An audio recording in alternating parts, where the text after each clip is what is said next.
遅かったですね。待ちましたよ。Oh my goodness. Ladies and gentlemen, welcome to part 56 of our Girls Frontline 2 session. On today's session, we're just going to continue the chapter 2 story for Mechty, which came out. And that's honestly going to be it. Hopefully we'll get through it today at a relatively reasonable pace. But before that, while people might still be coming in, we'll just do our dailies as per usual. And then we'll get into some story action gameplay.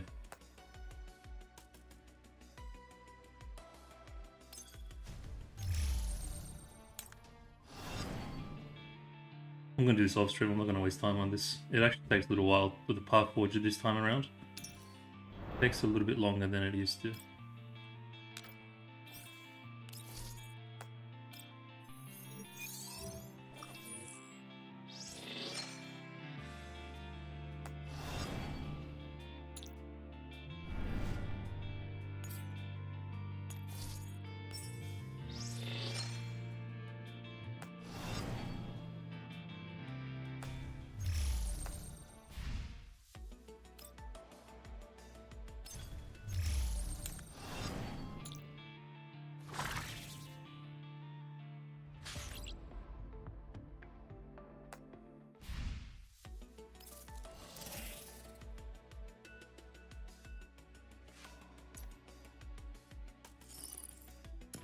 Got Gunsmoke in just under 22 hours. I gotta still send messages to people, but I think everyone basically knows what's up.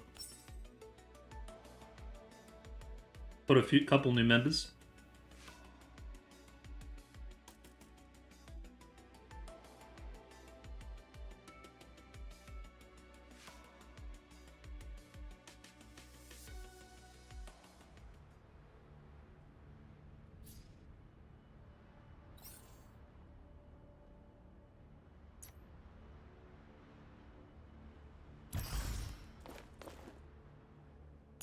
おじけついたの？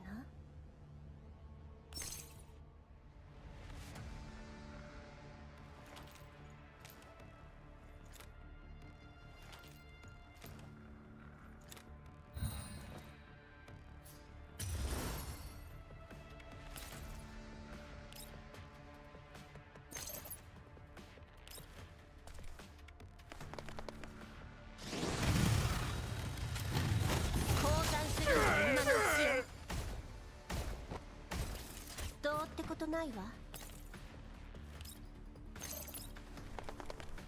交代するの今のうちよ。どうってことないわ。今だ。作戦を遂行。やり。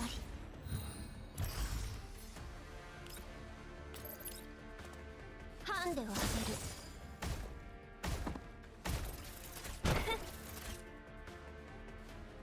リスクはすべて排除されました。指揮官のや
訓練の成果ね。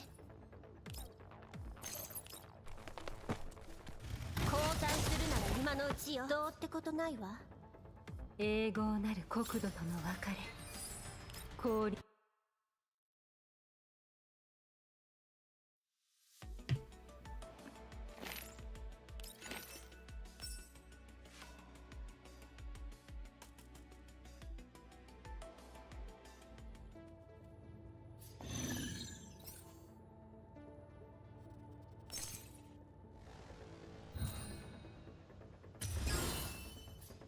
訓練の成果ね。交代するなら今のうちよ。どうってことないわ。永劫なる国土との別れ。降臨せよ。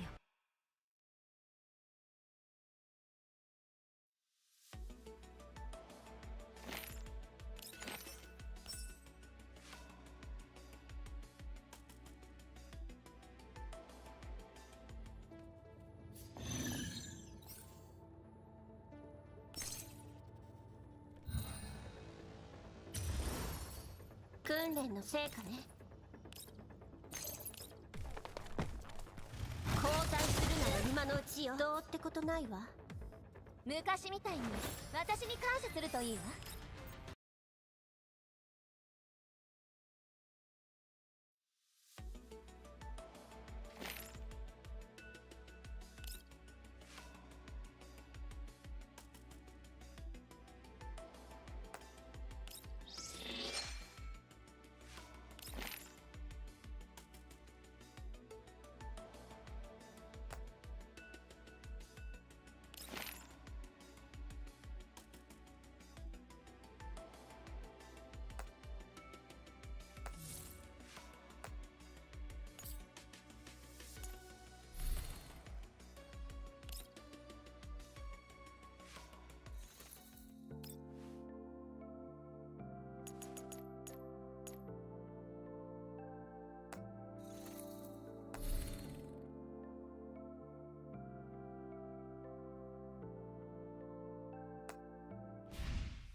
I'm still trying to get decent parts for Hukai. I'm getting really unlucky. Which should be the muzzle the hardest, and I've already got that one. The other one's meant to be easy. And I don't seem to have them yet. Okay, never mind. See, this is what happens. You just gotta complain and the game gives it to you. Nice, that's an upgrade. Let's go. Even that's not too bad. Attack, crit rate, right? Let's get those on. 私の銃が見たい。あ、お帰りなさい。So this one's already perfect.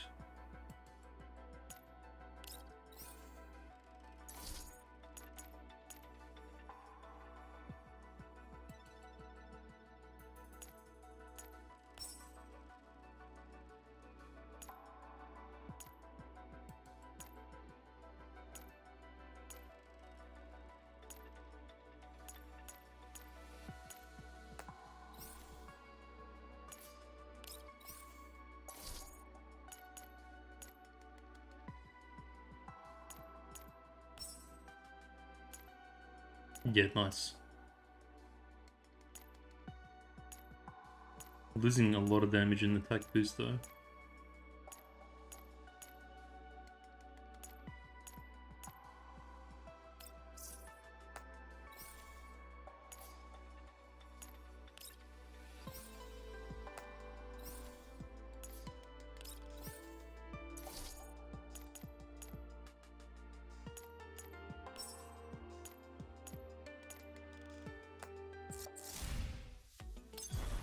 Do one more.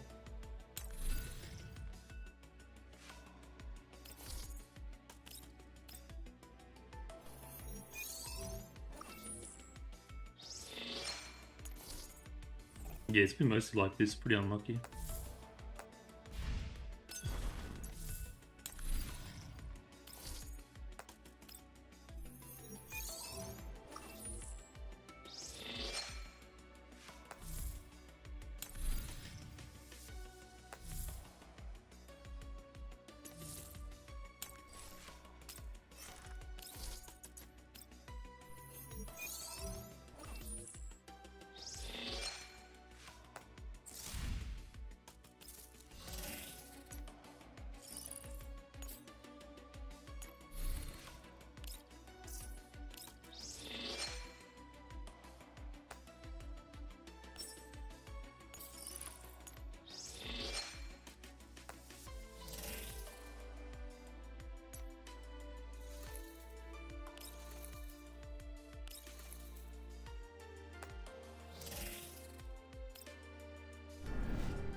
Alright, cool. Let's get into it. Before I do though, I might need to play the sound a little bit. Voice is fine at 24. Music was, I think.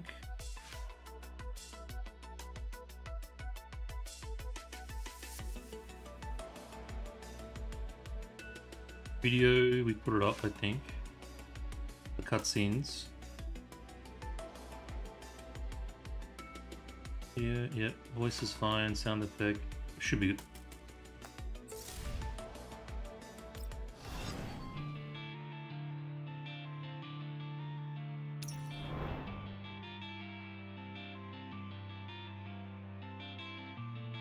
The last time it was basically Dimitri's past.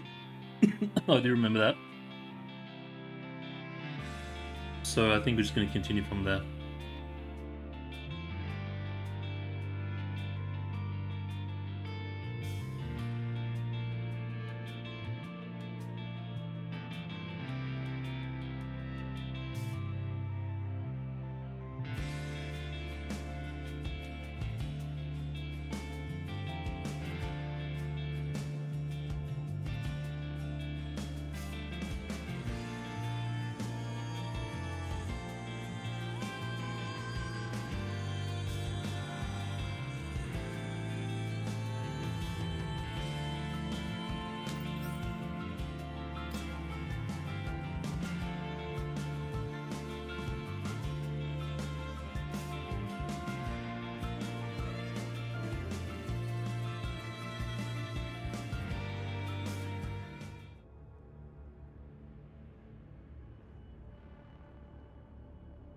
Hey Shark, welcome back.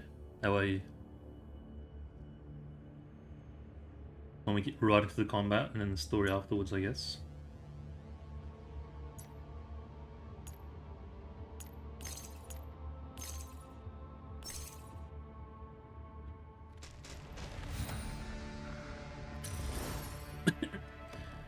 That tears of joy, or it's a good kind of crying, right?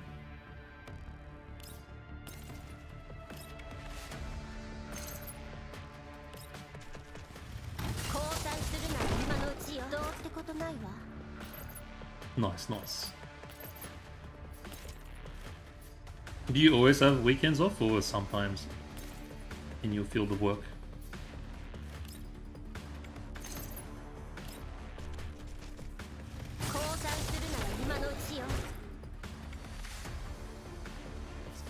Target eliminated, moving forward. Yay, I can finally go back and lie down. Beep beep. Beep beep beep. Someone observing us. Overtime is weekend work. I declined this time. Oh, right, okay, so you can choose if you want to have it off or continue working. Defending off the elites that attacked them along the way, Klukai walks aside while the team is resting up and answers a call from Lever. With obvious displeasure. Speaking of Lever, you're calling 10 whole hours later than you're supposed to.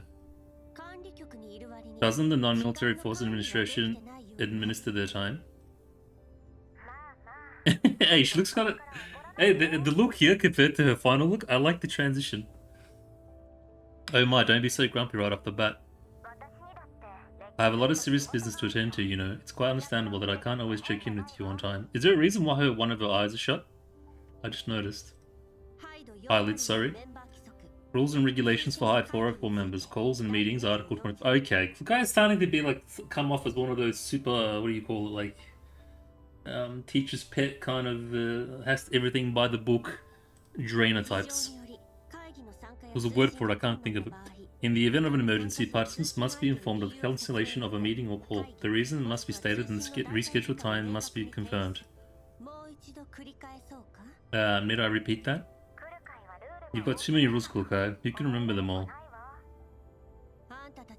If you could all hold yourself to the high standards that befit elite T-dolls, there wouldn't be so many rules. I think her being a elite T-doll is probably why she's like this, maybe compared to the civilians. Like, they're much more straight to the point, straight to the business, tactical, get it done.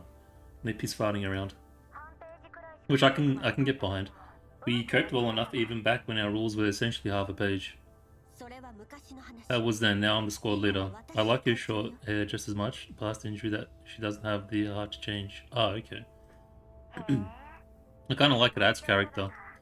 And yet Leader Klukai, the almighty lady, was getting the jitters because she couldn't get in touch with a humble little member like me. He was getting the jitters. Never mind, let's get down to business. This is the first time Lever's introduced in the story, right? I'm pretty sure. Lever chuckles at Klukai's happiness. Having succeeded in riling her up, she decides to call it a day. I've had a look at the images you sent over. These rocks are indeed evidence of Paradis activity. Nice. A fact that's corroborated by Lena's intel. The deceased in the settlement were also dressed in attire that matched uniforms of Paradis members. Nice. So congrats, finally some concrete progress. I think we already knew this though, from Blue Sphere. It's not really anything worth celebrating. You were bothered by the lack of progress before, and now you're upset that it's confirmed your Paradis. So you're hard to please, almighty leader Klukai. If you know I'm the leader, then drop the Dizyak and start taking this seriously. What has Paradis been up to in the past few years? Have the Nitos started studying architecture? Oh yeah, Nitos. We're still investigating the specific details, but one thing's for certain, Paradis has stepped up the brainwashing of their human members, who now refer to themselves as Unitas. Those scattered rocks probably looked like this before they were destroyed. Lever sent an image to Klukai. That's a tower. It's some sort of totem. Paradis strengthens the Unitas' faith and loyalty using these, so that they'll be more obliged to serve their experiments right. Well, it worked apparently. What's the point? If they want to force people to comply, the Nito's force is more than enough. You don't understand humans at all, Klukai. We operate according to logic, but humans' actions are often compelled by emotions and belief. Rather than subjecting them to experiments by force and having to look out for insurrection that can manifest at any time, it's much more effective to have a spiritual hold on them, which eliminates the problem completely. True. To make an analogy, it would be akin to overriding their protocols, like transferring their command authorizations from normal society to Paradis. Stop trying to make yourself out to be some kind of anthropologist. I'm just a little more knowledgeable than you on this subject. So in other words, Paradis is even trickier to deal with than before. That's right, they're basically well on their way to becoming an extremist group. The Nitos are only getting more powerful. Good. That's what I like to hear. And now they've recruited a bunch of deranged Unitates. Bunch of Andrew Tates. Lena is busy investigating other things for Kalina, so I can't expect any help from her. In fact, they need my help, so I've got my hands absolutely full at the moment. Thank goodness you're here to give a hand, Klukai. If they're so dangerous, when will the reinforcement you promise arrive? Very soon. I think you'll be well pleased. What? Scree! With an ear-splitting burst of static, the comms line breaks down. Talk about bad timing. Klukai recalls what Lever just said. Well pleased. What kind of reinforcements would make her well pleased? 404 have always preferred to work on their own. The way Klukai says it, seeking external help is a show of weakness, so she will never consider an option unless absolutely necessary. I mean, for someone that's meant to be like a robot, what's with this pride? Where are these emotions coming from? Where's the logic? 404 are extremely unlikely to accept aid from an outsider to begin with, and the chances of Klukai appreciating the aid are even more minuscule, unless... I forget it appears in Klukai's neural cloud, but she soon dismisses the idea. No, it couldn't be her, or she would have responded with feigned nonchalance. But even as Klukai refuses to entertain the possibility, she deliberately reduces her processing speed, so the figure can linger just a little longer in her neural cloud. I wonder who it is. In any case, she'd better ask for more clarification from Lever, so she won't be distracted from her mission because of the unnecessary expectations. Just as Klukai is about to send another comms request, Andoris walks over to her. Later, Klukai, my data link with the server just got severed. I checked the signal strength, it's not at 0, but it's very weak, so long-range comms and neural cloud backups will be affected. It's probably a temporary phenomenon caused by the collapse storm. Andoris looks over at the survey core nearby. Dimitri is talking to his subordinates. We talked to him about this. We are currently using their military line. Even if the military line is affected here, then we must stay close to the survey core. Right, tell me, Mechty, Mechty, and Belka not to take unauthorized action. I'll discuss this with them. Lukai approaches the survey corps, notices that the few soldiers that Dimitri was talking to have split into two groups and started loading the equipment onto their assigned vehicles. Meanwhile, Dimitri is giving more orders to another subordinate. With fewer people on the team, the mission will become more dangerous. Get everyone to stay on their toes. Crank the signal booster all the way up and tell everyone, including the dolls from 404, to remain within comms range until the temporary base stations are set up. Roger that, sir. Good, now get to work. After Larian is gone, Klukai walks over to Dimitri. Is the signal booster no good anymore? It was. You think I'd split the team up at such a crucial stage of the mission? The signal's already garbage in this freaking place to start with, and the storm will rage on for a good while. There's no way of getting any word out at the moment. If you don't set up those temporary base stations, even we will be declared MIA. Sending your men out in pairs isn't safe. Under these circumstances, it's better to act in groups of 4. Suka. But I've only got this handful of men. What will you have me do? I've sent them out with all the good quality gear. And one of my men is as good as 3. We're already very close to the red zone. The environmental conditions are way more unpredictable than what you've experienced so far. You should really be more careful. Oh, for Christ's sake, what does a tin can like you know? Getting scared before you even reach the battlefield? You'll get shot into Swiss cheese even with that fancy weapon of yours. You've got time to yap. Just spend it on killing elids. Geez, why is this stupid machine being so long-winded? Once the preparations are complete, the soldiers tasked with constructing the temporary base station split off from the main force and set out to carry out their mission. Meanwhile, a small surveillance drone is hidden behind a piece of cover not far away. Its indicator light blinks as it records everything that's transpiring. Oh, that's that drone from before. Oh, I remember this this place. Excuse me. A clear visual feed is displayed on Blue Sphere's monitor. Ooh, on Blue Sphere. Nice. Keep up with the splinter groups. She's watching them. Bro, I can't wait to see how like it transpires with Blue Sphere. Because I know what a final form looks like. I want to see how it gets to that point.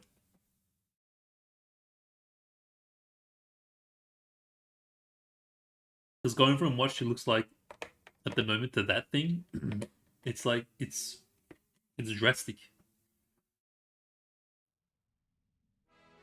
Even though the GPS is severely hindered by the terrible signal reception, the Survey Corps and Hide 404 is still painstakingly conducting the environmental survey.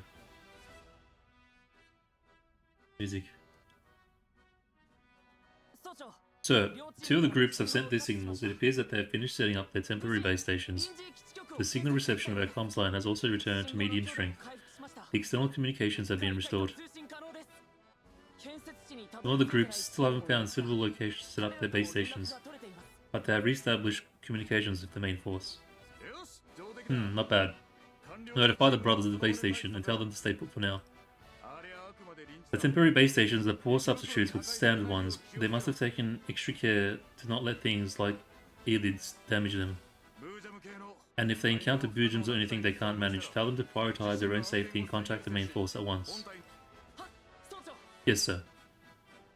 On the cold digital monitor, 2 specks of light flicker steadily like stars in the sky.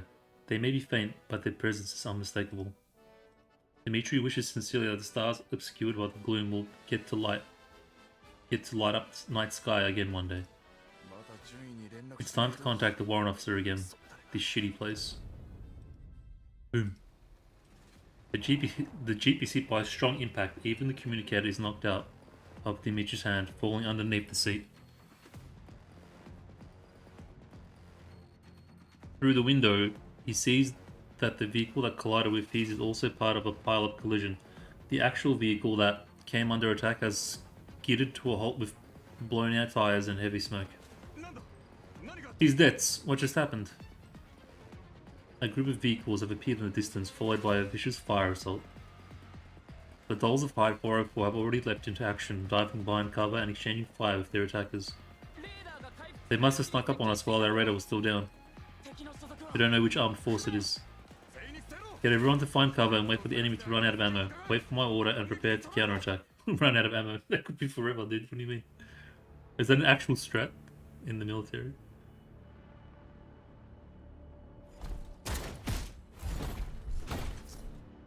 Wow, ambush, quick hide.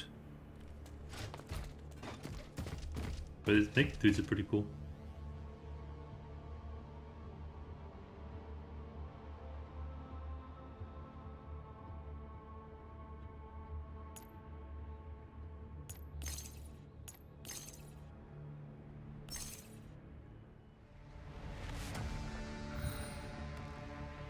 I love when Papasha gets skin, her mech gets one too.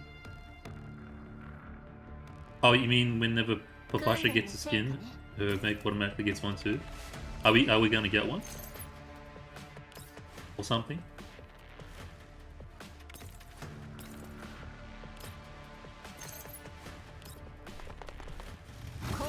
Yeah, I like Papasha. Papasha's growing on me. I wasn't a fan at first, but she's alright. Definitely team Papasha over team Sawemi.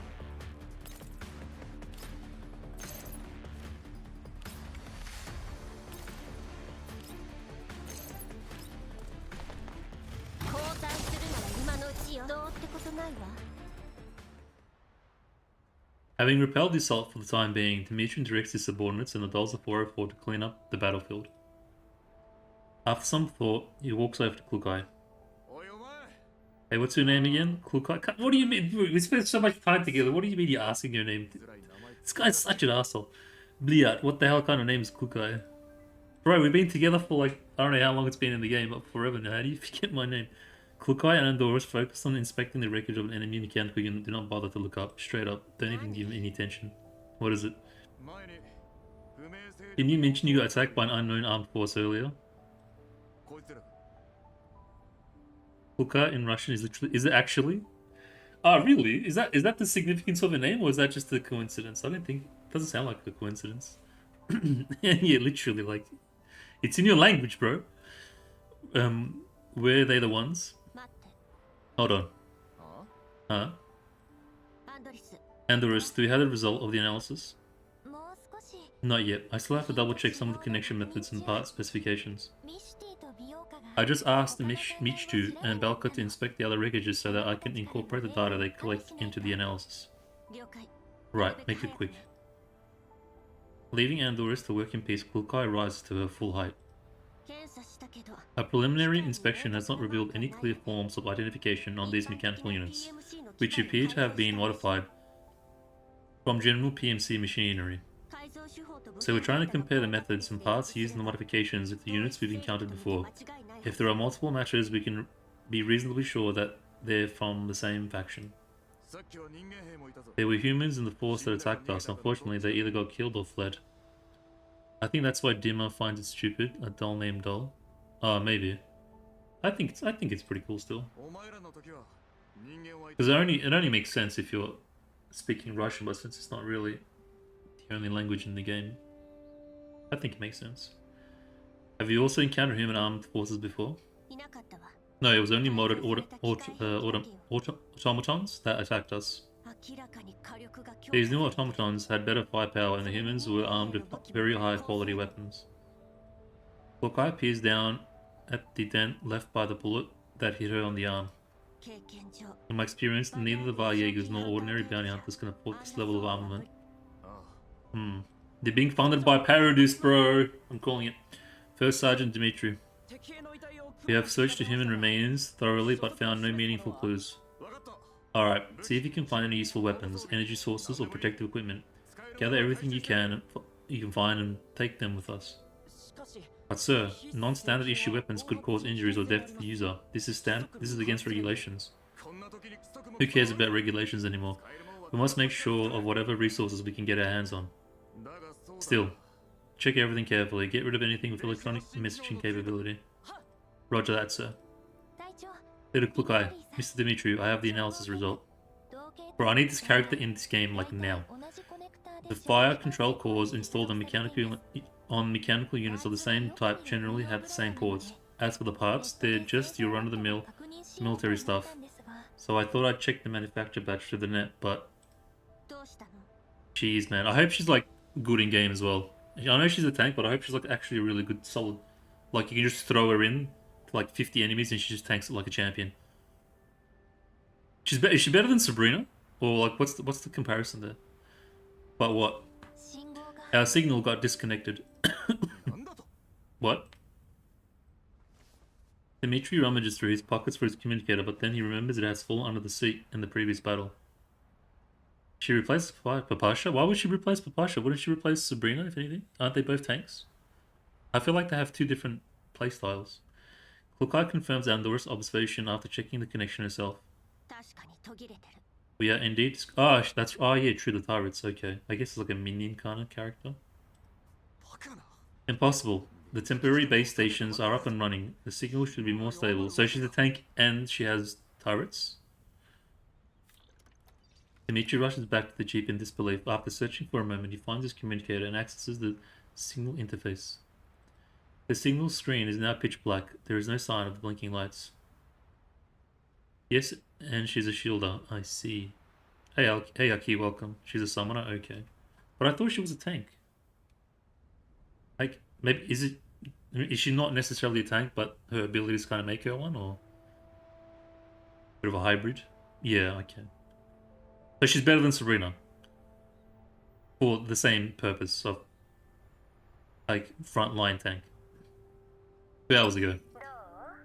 Cocoon, how's it going? Is the plan proceeding smoothly? Excuse me. Blue Sphere. Yes, there have been some unexpected changes along the way. Changes? Have they received more reinforcements? No, but once the Survey Corps noticed the signal deterioration, they split up and started constructing temporary base stations. They're even more cautious than we thought. Sabrina's only perk is that Sabrina can... Right, okay, so she's better suited in like a water team as her role. With like Springfield and Tololo. And Niketa maybe. That's not good news. Make sure you don't let off the splinter groups. No problem. However, even though Mangi Security has aided... Okay, so Mangi Security is funding Paradis operations within this area. They are not very accustomed to the local terrain due to the complex environmental conditions and rampant elite activities. Electro team. Okay, so maybe I could have like a Electro team with Lova, Andorus, and Mosen. Excuse me. And I can't think of the fourth one yet. They have had to allocate part of their crew to take out a Bujim, so we're not fully aware of the entire Server Corps movement at the moment. No, not Lena. It's not happening. I need not remind you of the danger of fish that slips the net, do I? Don't forget the trouble caused by the Survey Corps last time. Right, I have already notified Mangi Security to take action as per your order. And to prevent the Survey Corps from reporting the situation to their superiors, I have applied signal restrictions to their current location. The military line is completely down. That's acceptable, I suppose. But it's not a guaranteed fail-safe solution either. So long as a signal mark or temporary base station exists, there's a risk they can get out of this. I mean, I don't really run teams like that anyways. Like, it doesn't have to be all electric. It's going to be a combination of elemental similarities and just waifus. Like, I'll probably have a Macchiato in there or something, like 3 electric, 1 Maki. Because why not? Maki's kind of strong AF anyways. Blue Sphere. Goon's demeanor shifts ambiguously. Every word seems to be a warning, thinly veiled in humor. I hope you have contingency plans in place. That's just an emergency countermeasure. As per your order, I will spare no effort in searching for and eliminating the Survey Corps splinter groups as well as destroying the existing local signal markers. Oh, that's marvelous to hear. I wonder who Cocoon is. By the way, I have another piece of advice for you, because she's a woman, she sounds kind of hot, and she's working for Paradis. That's a good mix. What is it? Cest Fabin has instructed me to relay this message. You may activate the last resort if necessary. I think the last resort is the final form. The decision of activating it is entirely at your discretion. However, be sure to make it quick and clean, and remember to wrap up all the loose ends afterwards. After all, this is an extremely risky move, and it would be very difficult to explain ourselves if we attract even the slightest bit of suspicion. Alright, so they're like doing some experimental stuff that they're trying to keep hush-hush, I think. Same order has been issued to Mangi Security. Just request an authorization to transfer from them. Understood. That's it. Good luck. Before the comms line is terminated, Cocoon suddenly taps the screen. Oh, one more thing. Since the survey corps kept pestering the superior, they've been sent new reinforcements that will arrive in only a day or two. This new force is getting pretty close. Make sure you don't let them suspect a thing. Could that be the other hide? Wasn't there another 404 team? I think there was another team. Or something. No, I'm just gonna put the voice down just a little bit. When he's good. So I'm not yelling over it.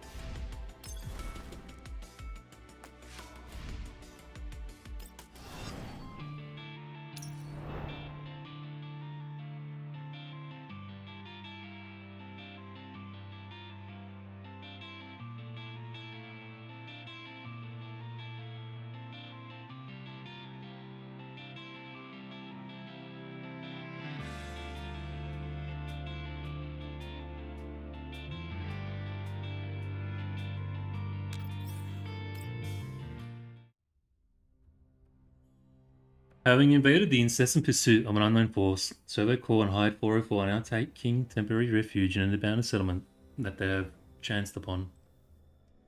The settlement is shielded by hills to the southeast. Citadels of Hyde 404 are currently monitoring the surrounding areas from their respective hiding spots on the other three sides. Considering the extent of damage that Mechty has suffered, Klukai has paired us up with her. If these people are attacking harder and harder, who the heck are they? Klukai, did you antagonize somebody again? We didn't manage to charge our batteries back up at the previous settlement because of the problematic ports. Do we have enough auxiliary power for three more battles? Of course. Seriously? As long as you keep each battle under a minute. What? Then we're totally short on power. Excuse me. Klukai connects to the regional comms channel. Have you come up with the next step of the battle plan? The enemy has made their intentions plenty clear. We've got to be searching for us in the area. They've got to be searching for us in the area. If we get surrounded... Shut up, I'm trying to think.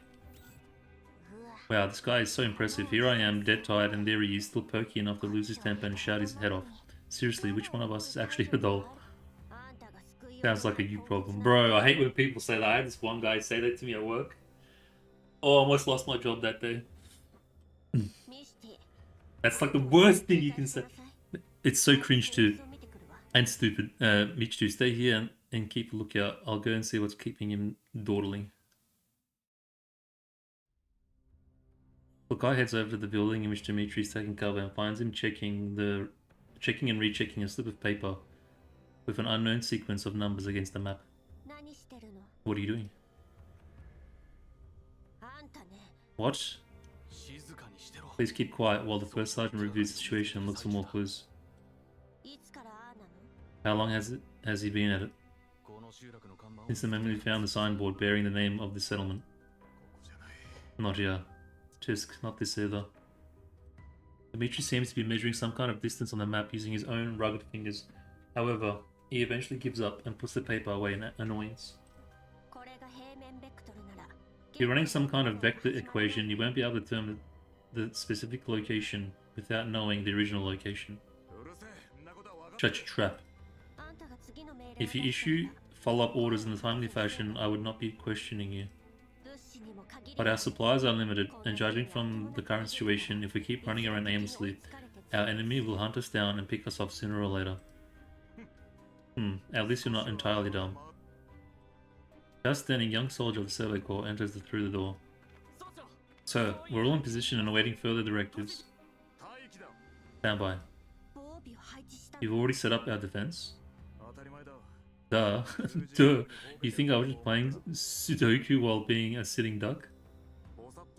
Make sure the four of you coordinate with our movements. You want orders, right? Well, don't just stand there. Come over here and look at this. Dimitri beckons at Klukai and gestures for her to take a closer look at the map. You see the hills in the southeast? More than 70% of our mechanical units are up there right now. I've also stationed five of my men there to prepare for a feint. A feint? Yeah, what's a feint? That's right, our enemies are hot on our heels. They'll probably come looking for us here in 3 hours. I just checked the map and the closest settlement from our current location is at least 6 hours away, and it'll be very difficult for us to stay hidden while we make our way there. If we can't get a bigger head start or take out most of the pursuers in one go, they will catch up to us before we can reach the next settlement and replenish our supplies, and it'll be over for us then. You're planning to whittle down their firepower here? Exactly. To them, we're just a small and poorly equipped force that can only counterattack using ambushes and guerrilla tactics. We can take advantage of that assumption. This area is smack along the only way to that settlement, with hills on one side. Excuse me. Anyone with half a brain can tell that this is the perfect spot for an ambush, including our pursuers. Once they confirm that we're on our way to the nearest settlement, they will immediately try to figure out where we have posted our guards to protect the traveling convoy, which will clearly be on the hills. Just gonna hydrate real quick, guys.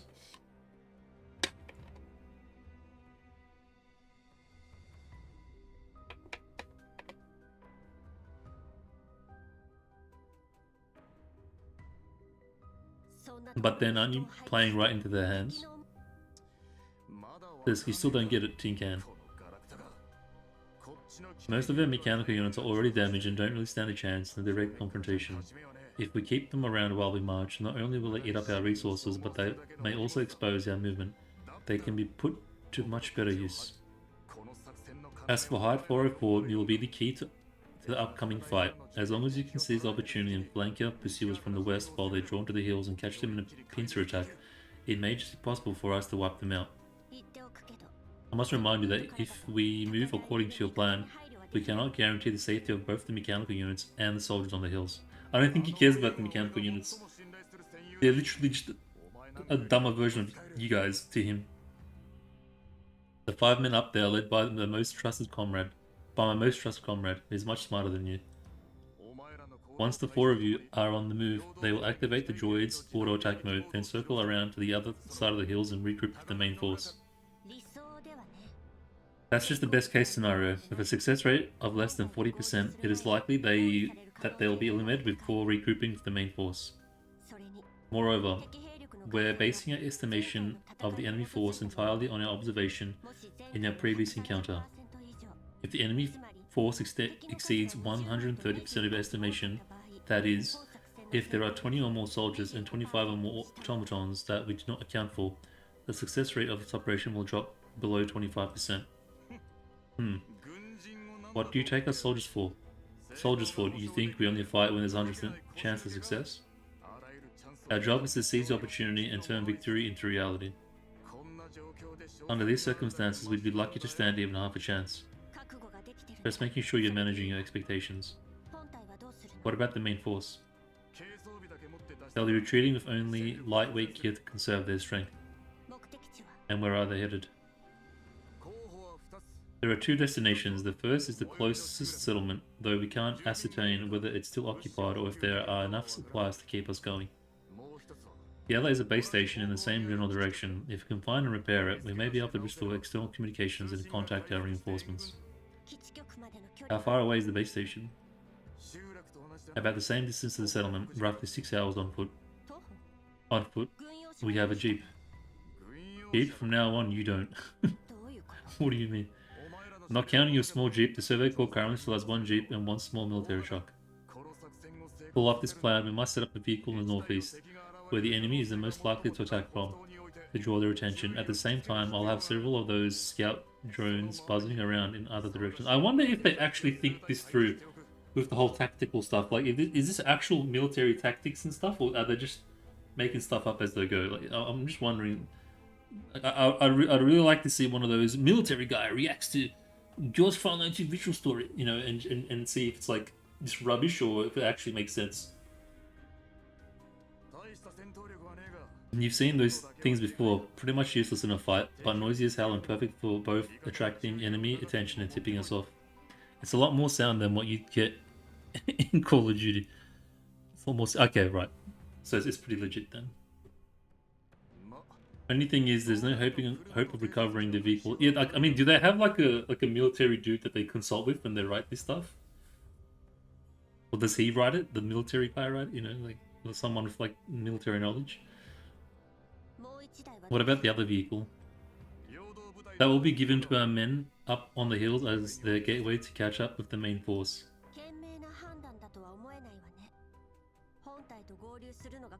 I don't think that's very sensible. You just admitted that their chance of successfully regrouping the main force are pretty slim. Why waste limited resources knowing that? They take cover, they flank, and they use machines to lead. I don't know, but so far I haven't seen anything that's like whack. Yeah, it's been pretty tame. But I'm just wondering, are they... what are the tin can like, you know? I'm just wondering if they're just talking out of their ass sometimes, you know? Can't help but wonder. Because it is a fictional, you know, story at the end of the day. Forging ahead despite the difficulties makes my comrades heroes. By cutting off their only chance of escape because of the difficulties would make me a bastard. I hate to break it to you, bro, but you kind of already are a bastard. I mean, we get it though. I'm sending them to stage a feint, not to be cannon fodder. I simply wish to maximize operation's chance of success. Dimitri takes a deep breath. I am the commanding officer here, and your job is to lead your hired 404 in carrying out my orders. Is that clear? Don't you worry about human matters with that tin can brain of yours. Bro, I just want one story. Like, I hope they do this where one of the, like, it could be any doll in, it doesn't even have to be like a main doll in the game, but just one. They just snap. They just have enough, and it's like a massacre, like a whole group of like military dudes. Like just has enough, doesn't want to take it anymore, and just kills everybody. Like goes full sicko Terminator mode. That'd be badass. But like it'd be like a tragic story, obviously. The guy decides not to argue with the stubborn Dimitri, and then but it would also have the element of like, okay, look, he was being an asshole, and treating her like rubbish, and then so she reacted accordingly. I don't know. It could be like this whole dilemma thing. Now that I'm aware, I'm pretty sure it's happened. Surely, like within this universe where a human's treated like a doll or whatever, like garbage, and they've just had enough and just sliced and diced. Now that I'm aware of the general plan, let's split up and move separately. I'll be off then. Assemble in the southwest of the settlement in half an hour. Got it. Kind of like if anyone's seen the Animatrix. You know what I'm talking about. Kukai fills in the other 404 members on the operation plan. After confirming the basic terrain around the settlement, they join the survey corps in hiding with an abandoned building in the southwest part of the settlement. Look at the time. I'd normally be in bed by now. Will those people actually take the bait like Dimitri says? Hard to say. The working assumption is that we will be fighting an enemy force the same size as what we've encountered before. If they've amped up their firepower, we're finished. Bro, I'm really curious about this arm thing that Andorus has. It looks cool. I want to know what it is. Is it like armor? Is it... Got my attention. That's true. Big says Kukai. Can the guys actually be trusted? I wouldn't hedge all our bets on them. We should focus on figuring out our own contingency. Still, it is certainly necessary to mount a counterattack here to give us a head start against our pursuers. Alright, I'll do my best. Andorus, when an operation is underway, don't stray too far from the vehicle. You must keep your supplies secure. If we need to retreat ahead of schedule, I'll also call you to pick us up. No problem, Leader Kukai. 4 dolls lapse in silence as they remain at their station. Soon after that, an ear-splitting alarm goes off in the northeast, followed by a vicious burst of gunfire. They're here. At the same time, the vehicle deployed beforehand explodes, and Dimitri's voice can be heard through the regional comms channel. Attention all units, the enemy force is approaching, stay low. When they enter within attack range, our men on the hills will launch an ambush and trigger the explosive rigged to weaken their firepower. Hide 404 will catch them in a pincer move from behind. The rest of you follow my command. Copy that, sir. Understood. With the first gunshot fired up the hill, the battle has officially begun. Leader, Kukai, the enemy is indeed lured by our men on the hills. According to the intelligence we currently possess, the enemy force comprises about 15 men, 2 heavy automatons and 5 anti-air automatons. The exact quantity of land automatons is unknown. but my preliminary estimation is about 10. リオカ、ミシティ Belka, Mechty. We start moving once they move further southeast by another 50 meters. 敵を後ろから When attacking them from behind, Belka will focus on taking out the anti-air automatons to reduce their field of view. ミシティは Mechty and I will take care of the heavy and land automatons. 南西にいる Make sure to keep the enemy force from spotting our main force in the southwest. Understood. Alright. アンドリスは And they will stand in this area. If the enemy comes this way, detonate the explosives and throw smoke grenades to keep the main force hidden. Understood, Leader Kukai. Even though the enemy force is thrown into this area at first, they soon regain their footing and launch an attack on the hills using cover and their anti-air units. Kukai keeps gauging the distance between them and the enemy force. Finally, she gives the order. 405 Hide 404, we're up. As the dolls enter the fray, the enemy's attack becomes notably hamstrung. Meanwhile, Dimitri starts directing the main force and retreating towards the target settlement.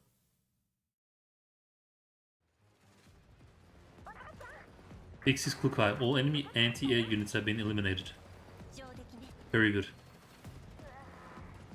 Oh boy, if you're done shooting down the little birds, get over here and give me a hand. This big guy is really bad news. リオカ Falca, back H2 up immediately and stop the heavy automaton from getting any closer. Leave the rest to me. Alright, big sis, watch yourself. Timing her move carefully, Kukai detonates another set of explosives, successfully impeding the enemy's attempt to regroup. Hide 404 to the main force. We have successfully suppressed the pursuing armed force. Received. Bro, I like this kind of like almost sunset,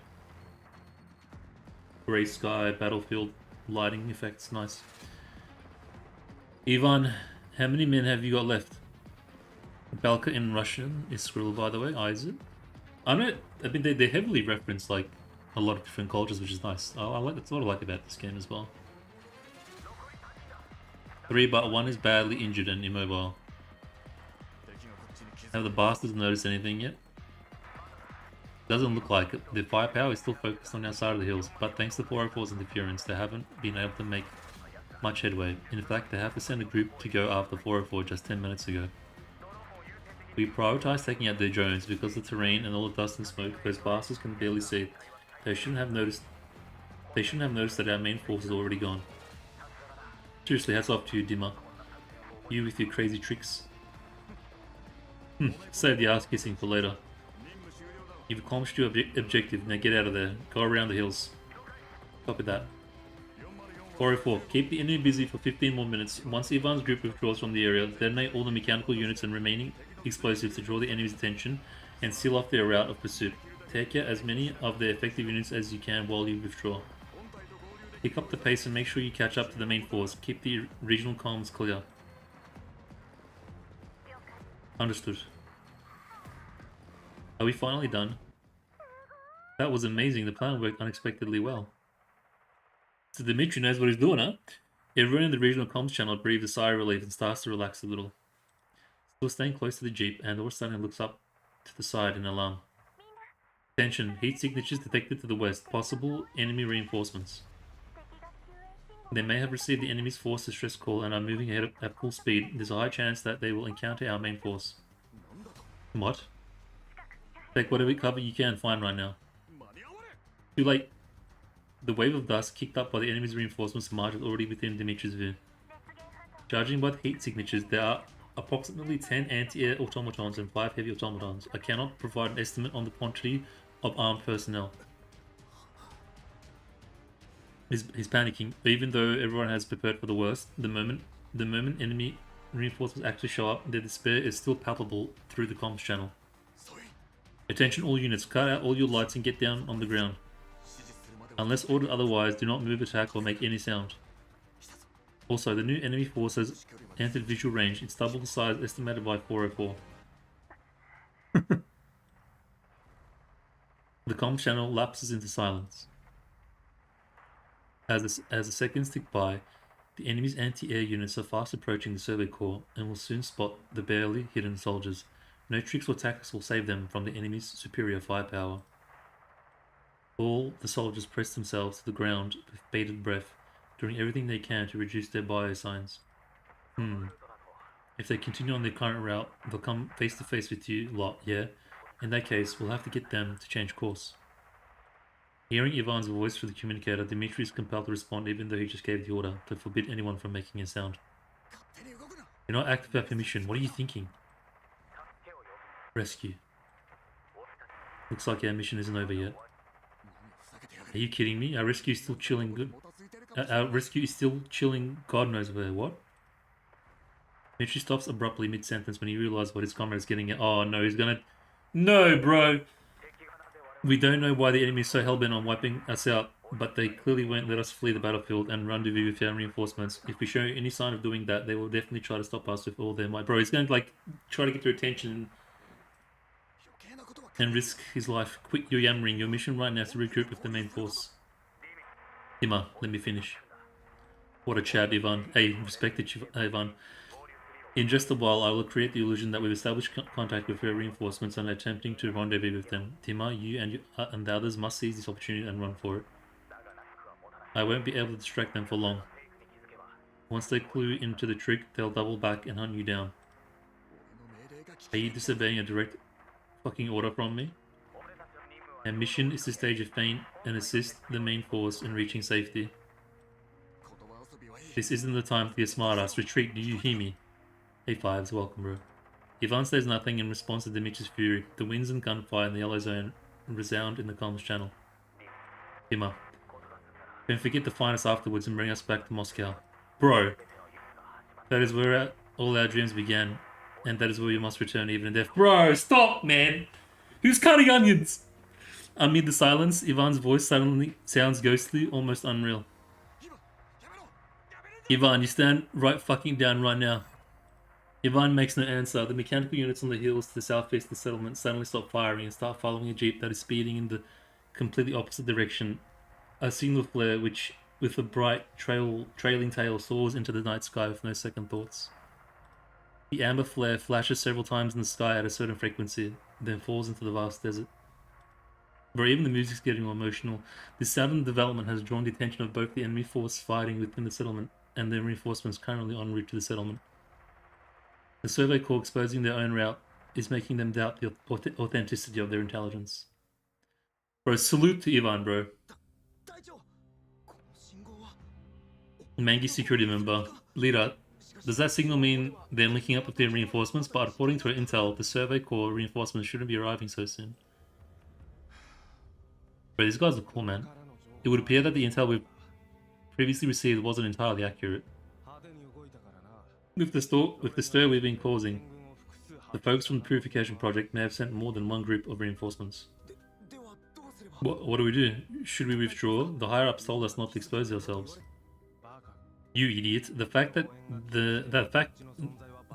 new reinforcements are showing up means that they're already exposed.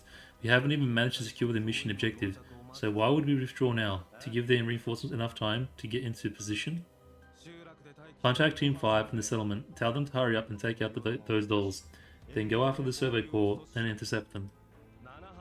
Support Team 7. Change course immediately. Chase them down. Having received the instructions, the anti-air units pivot swiftly, ignoring the group of soldiers lying on their stomachs under the cover and the night just a short distance away. They instead head in Ivan's direction to give pursuit. Bro. A familiar military song, accompanied by the sound of artillery fire, can be heard through the Survey Corps regional comms channel. It is a chorus of only 3 voices, but it resounds more sonorously than ever. 404, pin down the armed units within the settlement and wipe them out as quickly as you can. Do not let them catch up to Ivan. Then, Dimitri clenches his fists. His voice grows hoarse and hollow. Then withdraw and link up with the main force. Understood. Kukai briefly says the number of remaining armed units within the settlement and the distance from the main force. Andorus, Mechty, Balka, take only your lightest gear along with Andorus' big gun and withdraw immediately. Hang on, are you planning to fight them all by yourself? No way, that's too dangerous. They still have a heavy automaton left. It'll take at least 2 of us to take it down.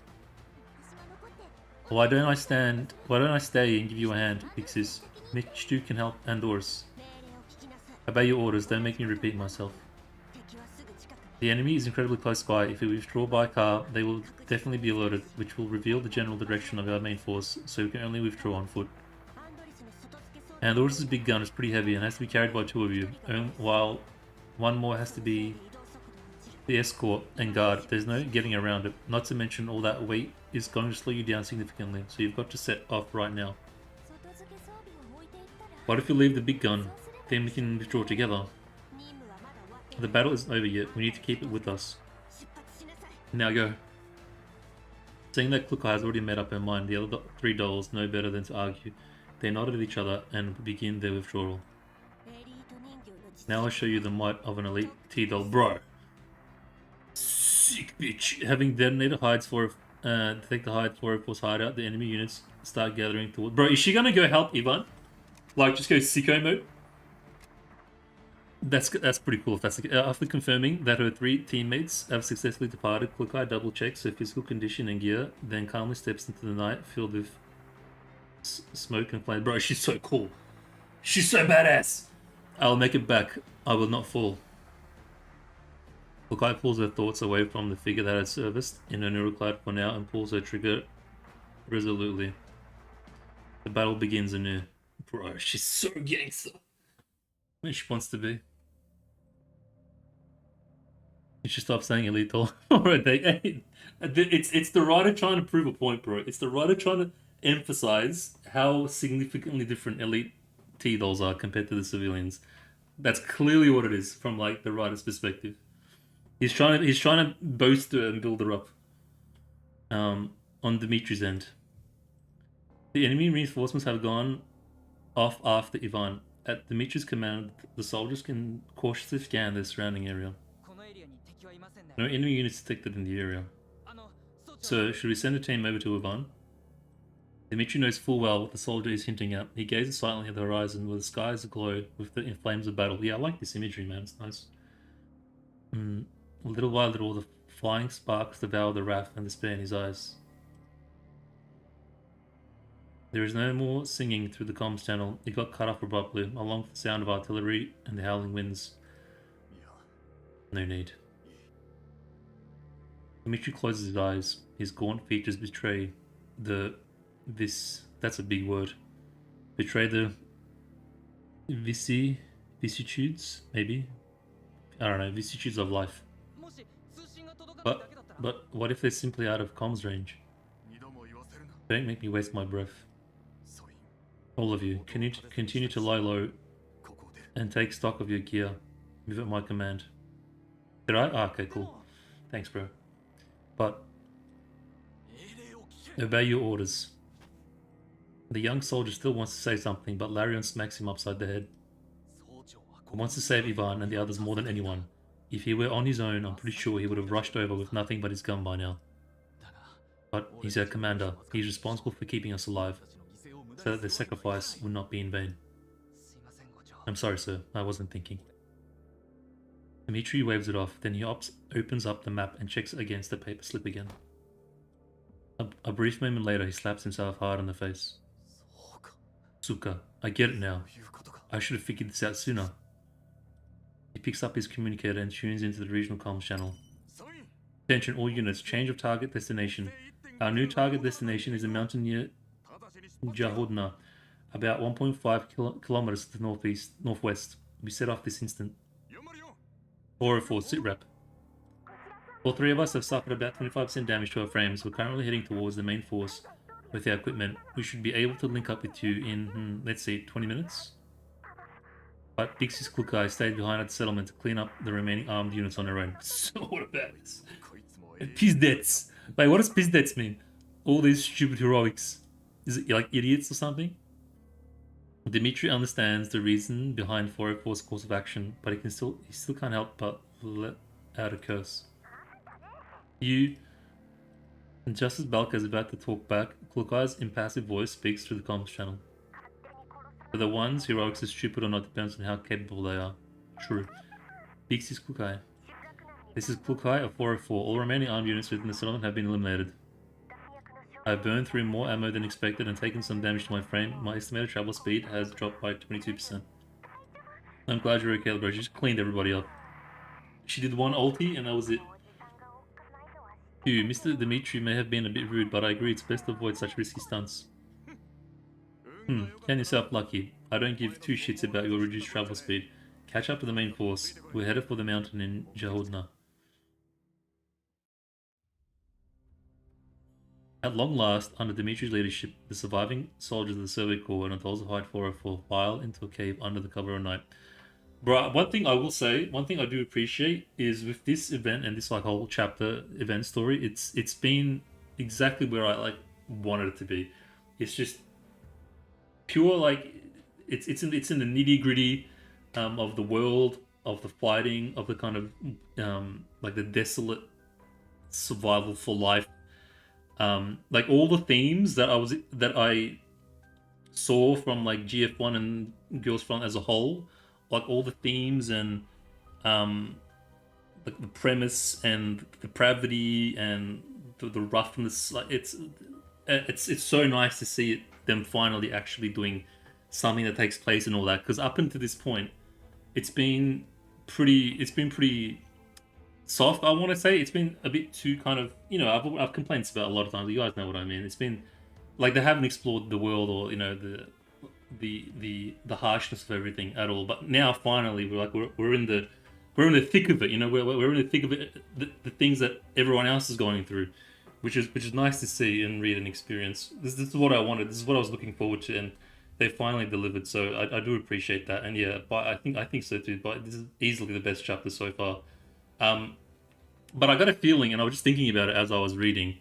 I got a feeling that, because I think it was Shiki that said that every 3 months they have like a big event, like a big doll, popular doll, and big like you know rewards, and just like every 3 months is like a big kind of big event, and everything in between is like the smaller one. So I think from what I want to anticipate, from what I'm thinking, is what they'll probably do is so. Leading up to every 3 of the big events will probably be the smaller, bit more, what do you call it? Slice of life, blue balls talking about our feelings and stuff, you know, like 3 hours. And then I think every 3rd one will be the major, big, detailed, nitty gritty, full on stuff. Is what I'm suspecting, but we'll see how it goes. Like this is our first big event, so we'll have to see how it goes until the next big event, and how the story will continue. Or maybe it might just stay like this. Maybe that was just the introduction. It could be that was just like the introduction, the slow intro to kind of just build up the characters and build up the world without being too overly dark and serious. And then now it's like, okay, we're at the deep end now and there's no turning back. Maybe. I don't know. I guess I mean, China kind of already has the story in advance, so I guess you could probably figure out ahead of time before we get it. I agree, that's probably what they'll do. Give you the cute funny just to stab you afterwards. Yeah.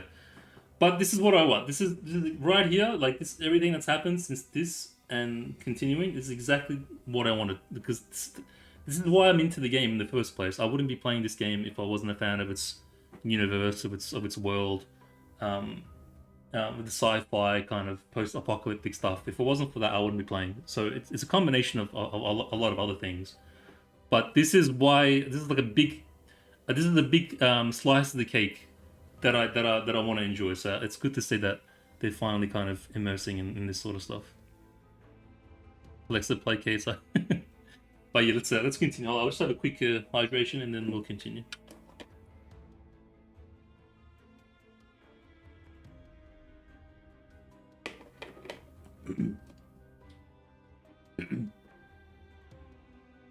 At long last, under Dimitri's leadership, the surviving soldiers Survey Corps and adults of Height 404 file into a cave under the cover of night. With no further directives from the commander, the soldiers who had just had a close brush with death all slumped to the ground with their backs against rocky walls. The fierce battle they have just experienced is still fresh in their minds. Nobody turns on any light source, and nobody says a word. The dolls of Height 404 are also sitting quietly in the cave, keeping some distance from the Survey Corps. They each inspect their own physical condition. Leader Klukai, the average damage rate among the four of us is around 35%. We lost our vehicle in the previous battle. All our temporary repairs were on board. Only 35%, no big deal. But that's just the average. Out of the four of us, you've taken the most damage now. I'm okay. Really? Your left eye looks horrific. Just a shrapnel cut. It looks worse than it actually is. But Klukai shakes her head softly at Andorus, telling her to drop the subject. She receives no visual feedback of Andor's concerned expression through her left visual module. Her left eye is utterly ruined. Oh wow. Man, I love to see that, dude. I wish they did, like, actually drew that up and made it look all messed up and stuff. Andorus, any more information about our current location? Like, you can see the actual physical metal eye behind, you know, kind of like in the Terminator movies. Just a little. Based on the map and the rough location of the previous settlement, we are probably inside a salt mine in Jahodna. But this mine has been abandoned for years and is currently vacant. Did you say Naruto? Balka, Mechty, you two switch to lower power mode and stand by. Conserve as much energy as you can. Andorus, ensure your night vision is functional and keep an eye on the exterior of the cave. Our radars aren't working and we've lost all our drones, so we can only rely on our eyes. Naruto. Oh, nah, she said Naruto, bro. Naruto collaboration incoming teaser. No problem, Leader Klukai. Alright, big sis. Despite her injuries and exhaustion, Mechty does not zonk out immediately like she usually would. Instead, she hugs her weapon close and gazes uneasily at the pitch dark sky outside the cave. Bro, I like Mechty, bro. I'm a Mechty enjoyer. After the 404 members, after giving the 404 members their orders, Klukai stands up and walks over to Mechty quietly. Like, she's just cute enough, and she's not obnoxious or annoying. She's just the right amount of cuteness. Like, she doesn't drain it. He's sitting in a corner deeper into the cave, having a whispered conversation with Aphelion. Dima, I just did some counting. Our supplies are down to 20%. Less than half of us are left. Both Ivan and Leva, I let them down. Not at all. You defied all odds in keeping us alive under those circumstances. And that aside, have you figured out the message on the note? You changed your mind all of a sudden and brought us here. Mechty leans back tightly against the cave wall, clutching his gun tightly in his hand. You still remember Nikolai? Larian racks his brain for a moment. Nikolai, you mean the son of that local military officer? I haven't had much dealings with him. We weren't in the same platoon, after all. But you're friends, right?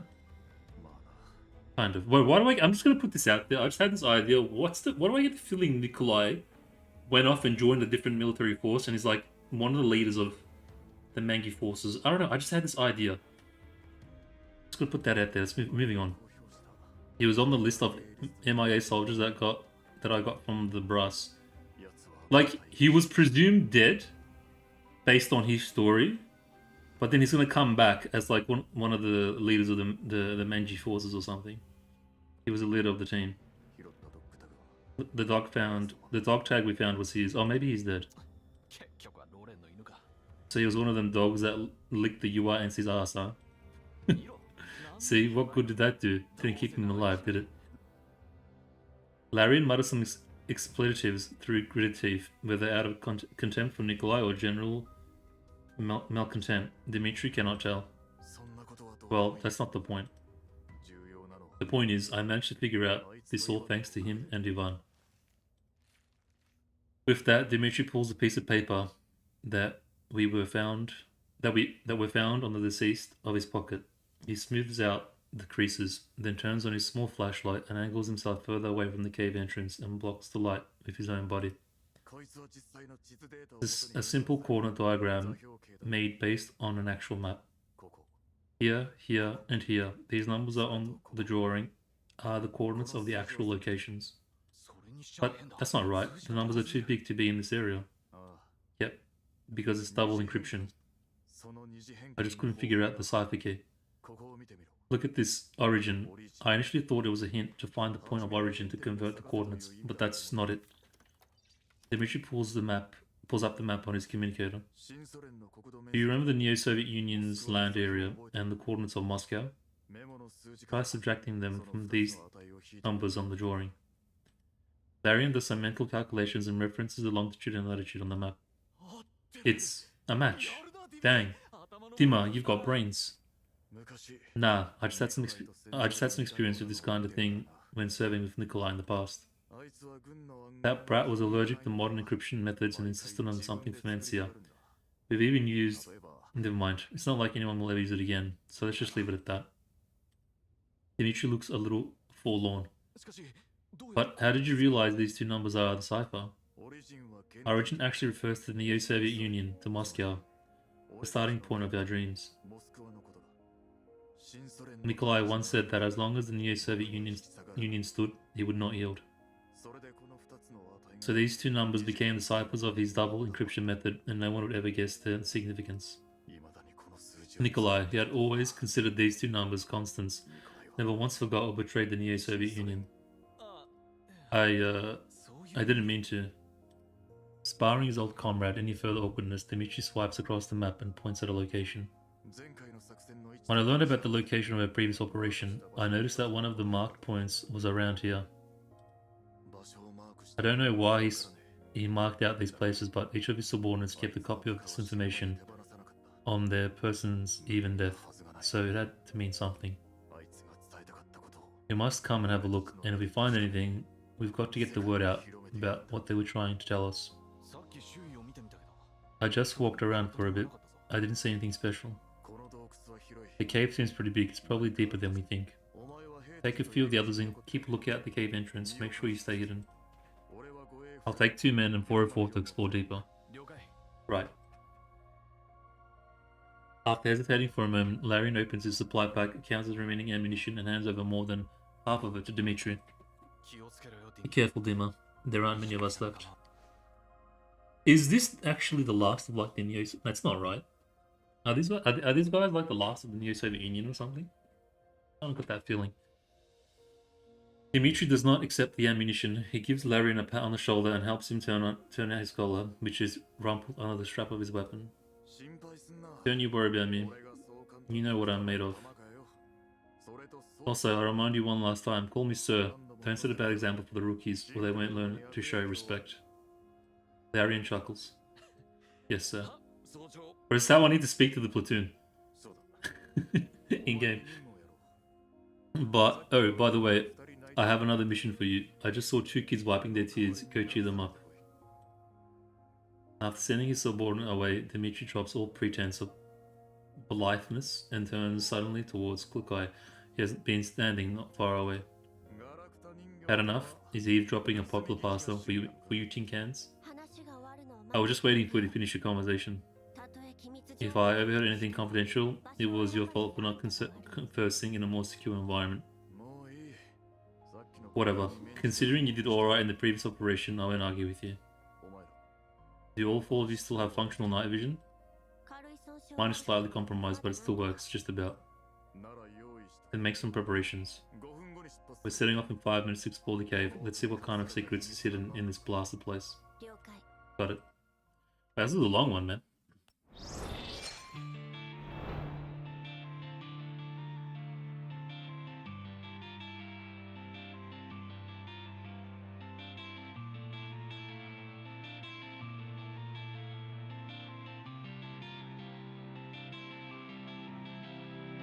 Yeah, the first part was like very quick. It almost finished in like an hour, the whole thing, and this one's like significantly longer. Which is good, I'm not complaining.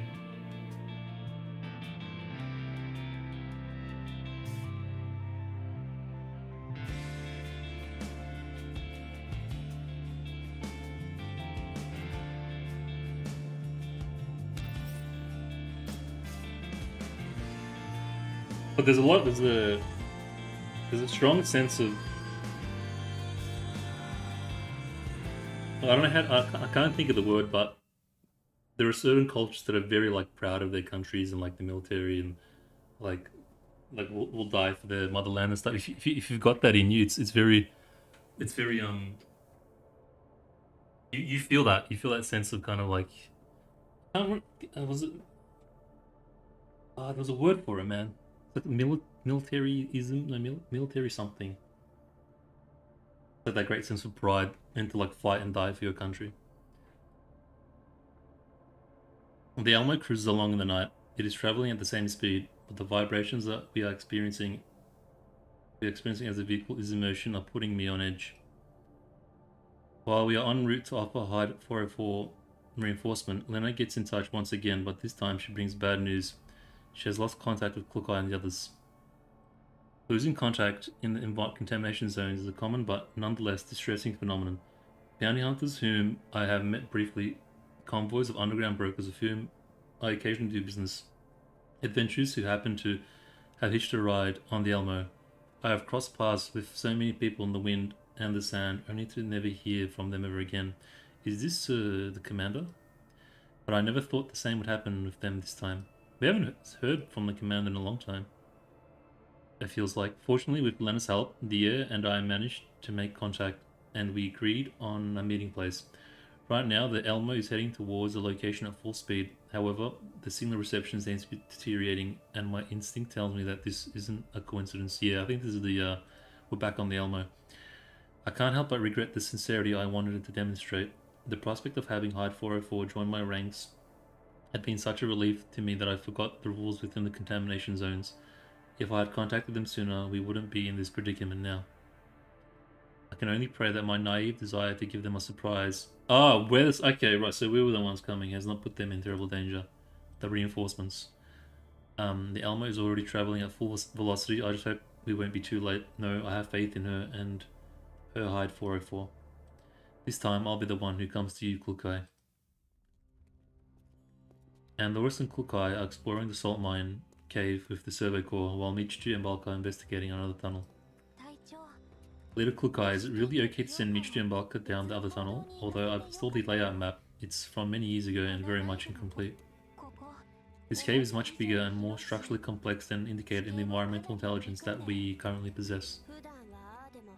They may usually seem unreliable, but they're still members of Hyde 404. Even though we managed to give them the enemy second thoughts about attacking us, it's only a matter of time that they find us here. We must pick up the pace. Alright, let's hope they'll be safe. Once they turn the corner, the path widens up. Out of thought consideration for Clookeye's damaged left eye, Andorus positions herself on her left side. Ha! She brushes her fingertips lightly on the small, white crystalline substance on the surface of the wall. This is the first time I've been inside a salt mine. It feels quite miraculous.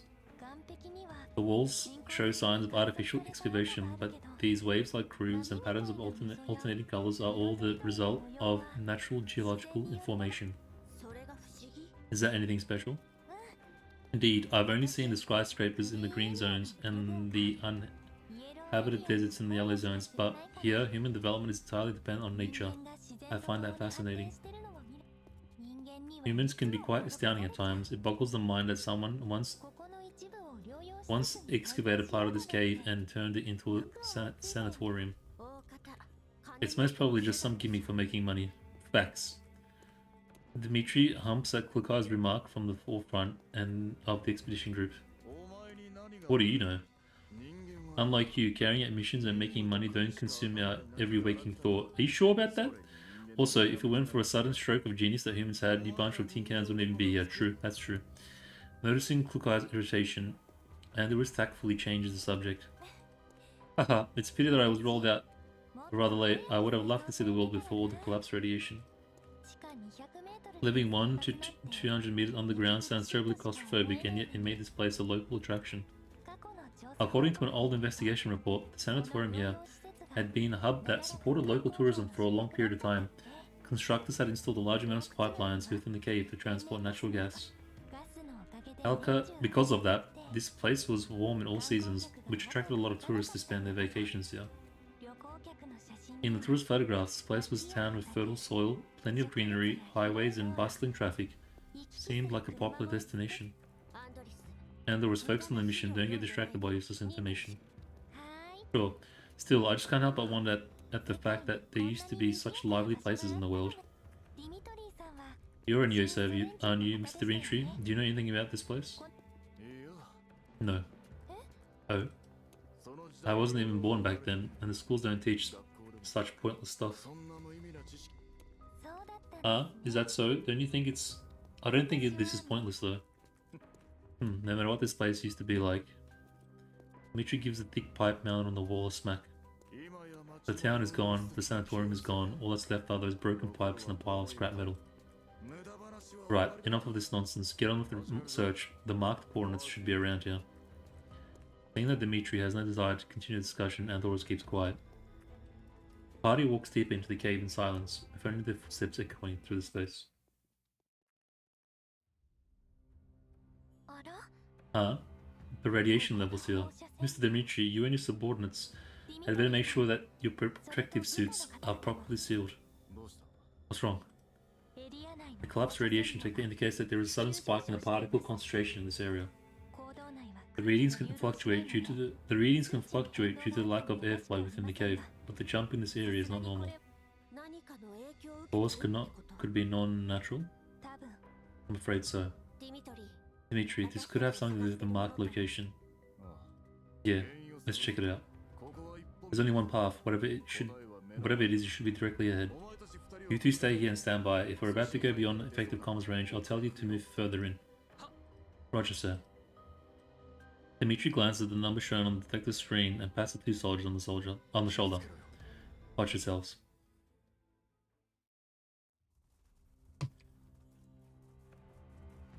It looks like an underground mining facility thing. Maybe extracting ores and stuff. The party proceeds further into the cave. Fortunately, this tunnel does not lead very deep, and they see the end in less than 10 minutes. What's this? Collapse crystals? Or maybe not. Dimitri peers at a cluster of green crystals in the corner about a dozen meters away. We are pretty close to the red zone, but the crystal cluster is still too big, no? Don't collapse crystals like fetch a really high price because they're really rare to come by or something? I'm not sure if they're used for anything, or if they can be used for anything. You're right. An individual collapse crystal grown naturally in the yellow zone is usually no larger than 7 cubic meters. I mean, I know we can use them to pull dolls and stuff, but in their universe, how does it work? But this crystal is at least 15 cubic centimeters. Andorus checks radiation levels and wind speed again. It appears to have been here for quite a while. It was a spread of internal collapse particles that caused abnormal radiation levels within the mine.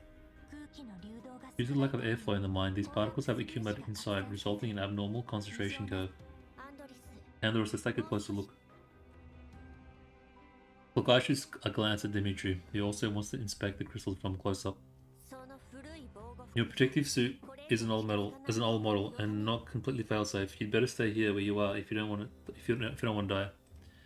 And make sure you take a good look at it. Right. Klukai and Andorus walk on. Meanwhile, Andorus' voice comes through their level 2 connection. Mr. Dimitri seems to trust us a little now. That's just because he has no other choice. Andorus, study this crystal cluster carefully. Collapsed crystals are relatively stable and don't tend to explode, but still, best be careful. Sure. After handing out Andorus' task, Klukai redirects her attention to the comms channel. Mechty, Belka, found anything on your end? Nothing so far. We'll keep going, this tunnel is pretty deep. Ouch, Mechty, you bumped into me. My night vision is a bit impaired, so bear with it. You walked right into me even though this tunnel was so wide and spacious, that's no accident. Hey, traffic accidents happen even on wide roads, let alone driving in the dark while being exhausted.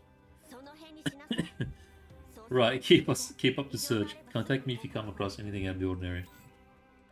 Klukai has had enough of their bickering and temporarily disconnects from the comms channel. She converses with Andorus through their level 2 connection instead.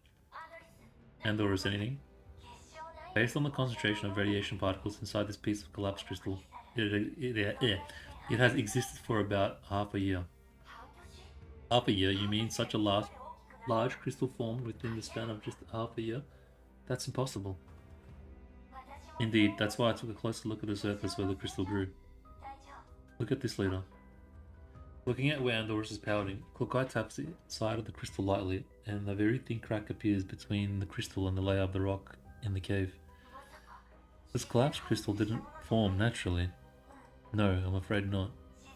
Generally speaking, naturally grown crystals have stronger surface adhesion, especially those that grow on the rock strata, whose shape is affected by the shape of the rock strata itself. While this cluster here, rather than growing naturally, it's more like it was planted here. I believe so. It's quite dark in here, so it may not be very easy to tell, but the rock strata isn't just rock around the crystal. There's some cement mixed in. It's a crude method, but it is more or less effective in strengthening the adhesion. And there was frowns. Leader, could this have something to do with Paradis? Probably. There is something so bizarre in this kind of place, it can only be Paradis. Could this also be some kind of totem, like the strange rocks we found at the settlement? If it were a totem, it's too well hidden. This isn't exactly a suitable place to conduct a ritual visit. In any case, log everything for now and send it over to Lever once the comms are restored. Got it. Hey, what are you two doing? Just squatting there? Other than the conversation you had with your... Other than the conversation you had with your other two teammates, you didn't make a single peep. Should we inform Mr. Dimitri of the situation? Don't reveal anything about Paradis. After severing the level 2 comms connection, Klokai walks several steps back to Dimitri and directly states the conclusion they arrived at. The crystals here were artificially planted. Artificially? Yes. Also, if this was the other survey corps soldiers found, then I'm afraid the same goes for the other locations marked on the drawing. Whoever did this must be crazy. Is it the paper that we found? I cannot comment on the perpetrator's mental state, but at least this explains the high radiation levels in this area. The unusual symptoms displayed by the elite patients at the settlement and within the ranks of the survey corps definitely have something to do with our crystal planter. Leader, Mr. Dimitri, I have finished logging all the data and visual records on the crystal. However, I have discovered something else. There's more? Forgetting about all the dangers of collapsed radiation, the impatient Dimitri ends up striding up to the crystal. And Lewis points to the rock strata that have been chipped off slightly at the base of the collapsed crystal. Beneath the grey rock, one can just about make out a white metal outer shell wrapped around the bottom of the crystal.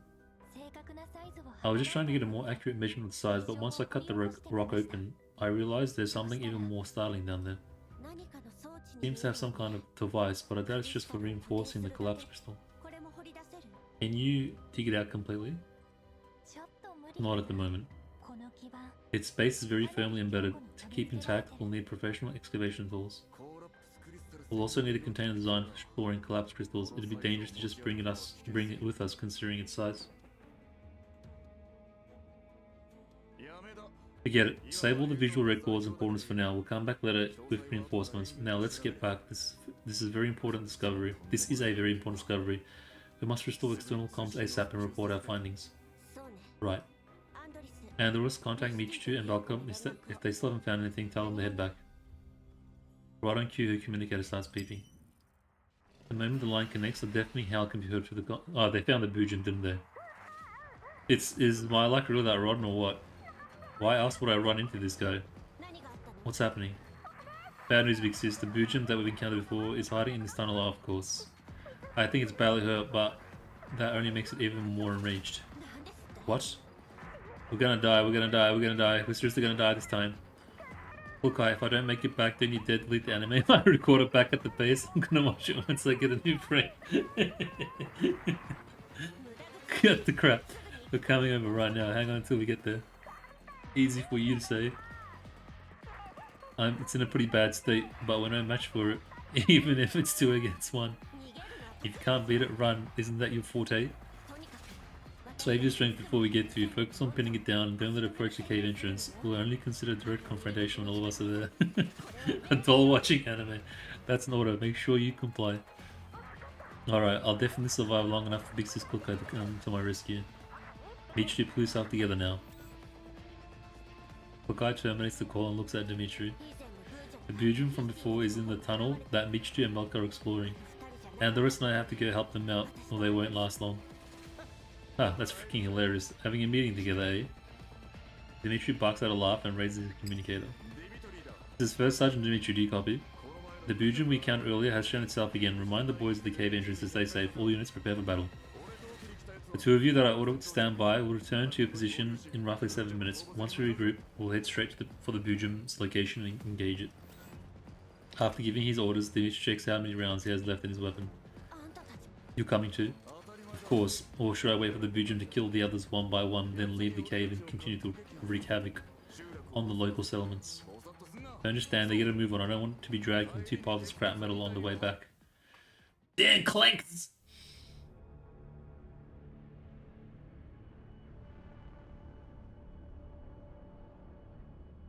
This is a cool area.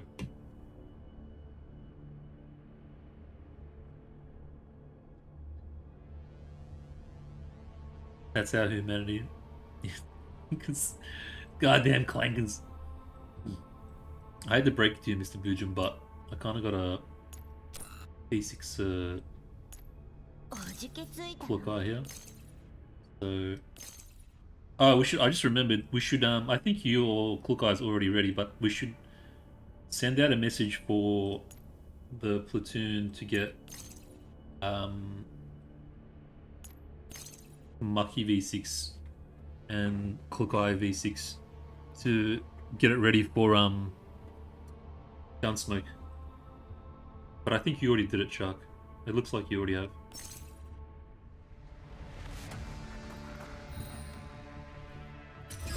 I think everyone's just going to use Clook Eye anyway, so I don't think we need to worry about. I mean, unless they got their own Clook Eye V6, then they might use Mechty V6. I think a level 40 colony could sneeze on that boss. They need to reintroduce hard modes. The goddamn binary code can't compete. Okay, yeah, I think yours is already done.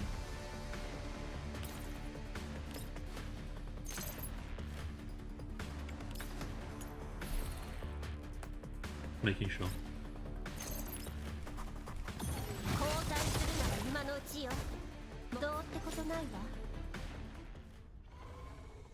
Bujun gurgles one last time and then gives up the ghost. Its ravaged body slams into the rocky walls and slowly slides to the ground. As the corpse shifts, its outer shell peels off and faintly glittering pieces of metal fall from it. They clink crisply as they hit the floor. Leader, Clook Eye, those are... Oh, they're dog tags. Far. How many soldiers did this thing eat? Clook Eye gestures to Andoris, indicating they should stop speaking. Dimitri walks forward and... 1 second.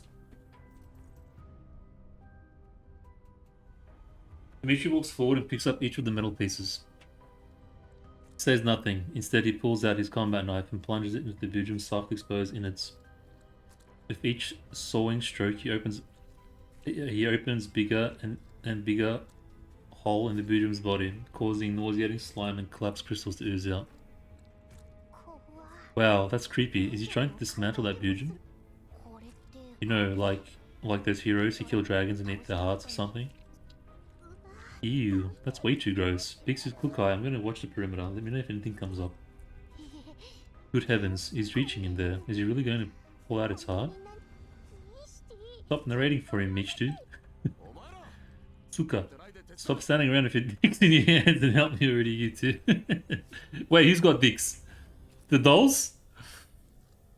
The Futanari dolls confirmed? No, Dimitri breaks his silence to call his men. Oh, he's calling his men. Okay, it's alright. And then squeaks quickly to them.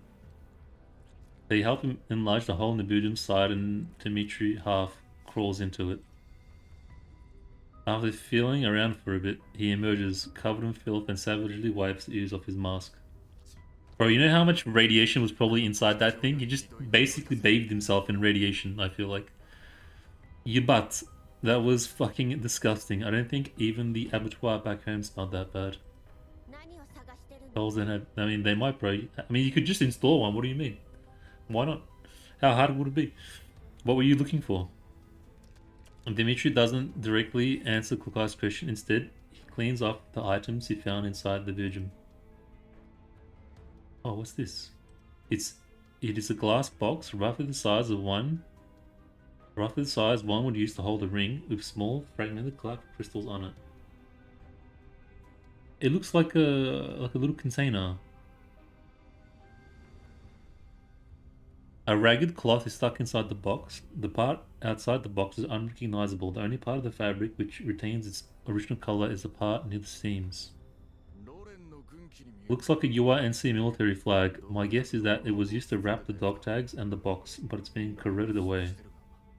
Buge's fluid seems to have gotten into the box too.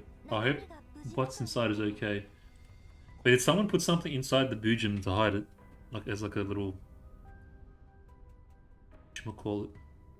Dimitri opens the box and takes out a small chip and a miniature military sound recorder. The inadequate seal on the container means that they're covered in collapsed crystals too.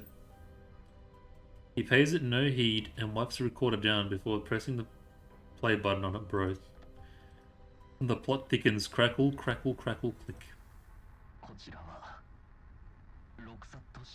Oh my god. This is Warrant Officer Nikolai. Overall commander of the server. Yeah, okay. Yep, alright. We received orders from above.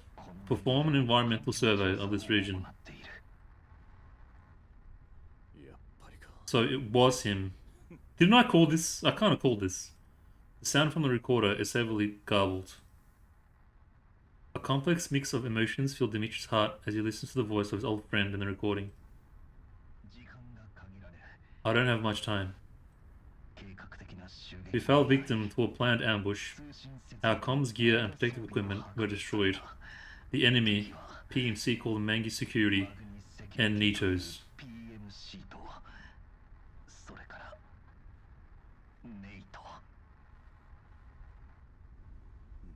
Nitos? What? Nitos from Paradise? Oh yeah, he had no idea. They left him in the dark, right? Wasn't Paradise wiped out? Bro! Have we got a story for you? Looks like they're still around, and they managed to get new helpers too. So they're still very much a secret. It seems only the commander knew about them, and like, you know, the dolls and stuff. Looks like that job Mangi Security had escorting medical shipments was just a cover for them to restock their arms and ammunition. It seems they were already planning to attack us since then. His debts. So those bastards were lying in wait all this time. The recorder keeps playing. Nikolai doesn't sound like he's in a good shape. His breathing is coming in rapid gasps. Mangi Security, far more complex than they appear on the surface. They're helping Paradise, planting collapsed crystals and carrying out experiments. I kind of called this too. Bro, I like the voice recording effect. We did everything we could to obtain the information stored on that chip. We made a simple list, the crystal positions and Mangi Security's defensive layout, and tried to get our troops who could still fight to take it out. Most of us are infected by Elid. Our guys are suffering from sickness.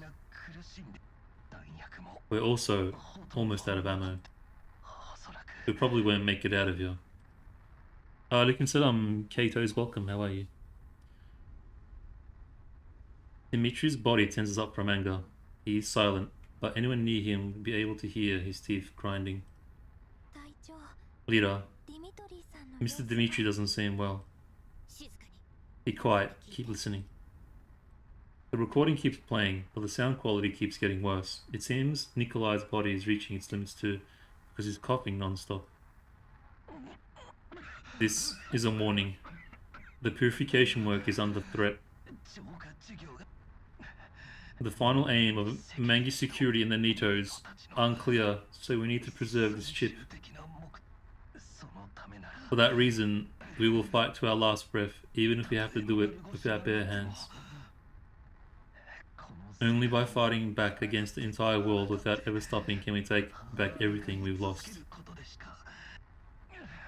I once saw a report, when collapsed Aphelions bloom, nearby carbon-based life forms have a high chance of turning into Bujums. I hope it's correct. It might sound ridiculous, but this is the only way. I actually had a cough there, but it worked out. Doing great. Okay, nah, we need a narrator voice on this one, brother. What brings you to the channel, bro? You played this game as well? Ah, did he die? I hope our reinforcements find this. I hope that the news in this chip will make it out. No, it doesn't matter who finds it. Anyone who finds us, please kill us. Please listen to our final words as human beings. We are soldiers of the URNC's Environmental Purification Project Survey Corps. We have never once bowed our heads, nor will we ever. Beep. The recording ends. For a while, the darkened mine is silent. The men from the Survey Corps are well beyond anger at this point. Their eyes are wide and bloodshot. Those from 404 look at the corpse of the Bujin they just killed and recall the words spoken by the deceased. Nobody can confirm the true origin of the Bujin. Perhaps it was just a monster that cruelly devoured the remains of the previous unit, but there is no doubt that in life, it was the toughest thing in this region. A veritable walking fortress. Bros became the Bujin to protect ship. Yeah, I got that feeling too, bro. No, I just typed a search bar and it led me. Oh, okay, welcome, bro. Where are you from? What a Chad. Andrews, can you read the chip's contents? It's a standard military issue, but its exterior is damaged, and I'm not sure if I can decrypt what's inside it. Mr. Dimitri, could I take a look at the chip?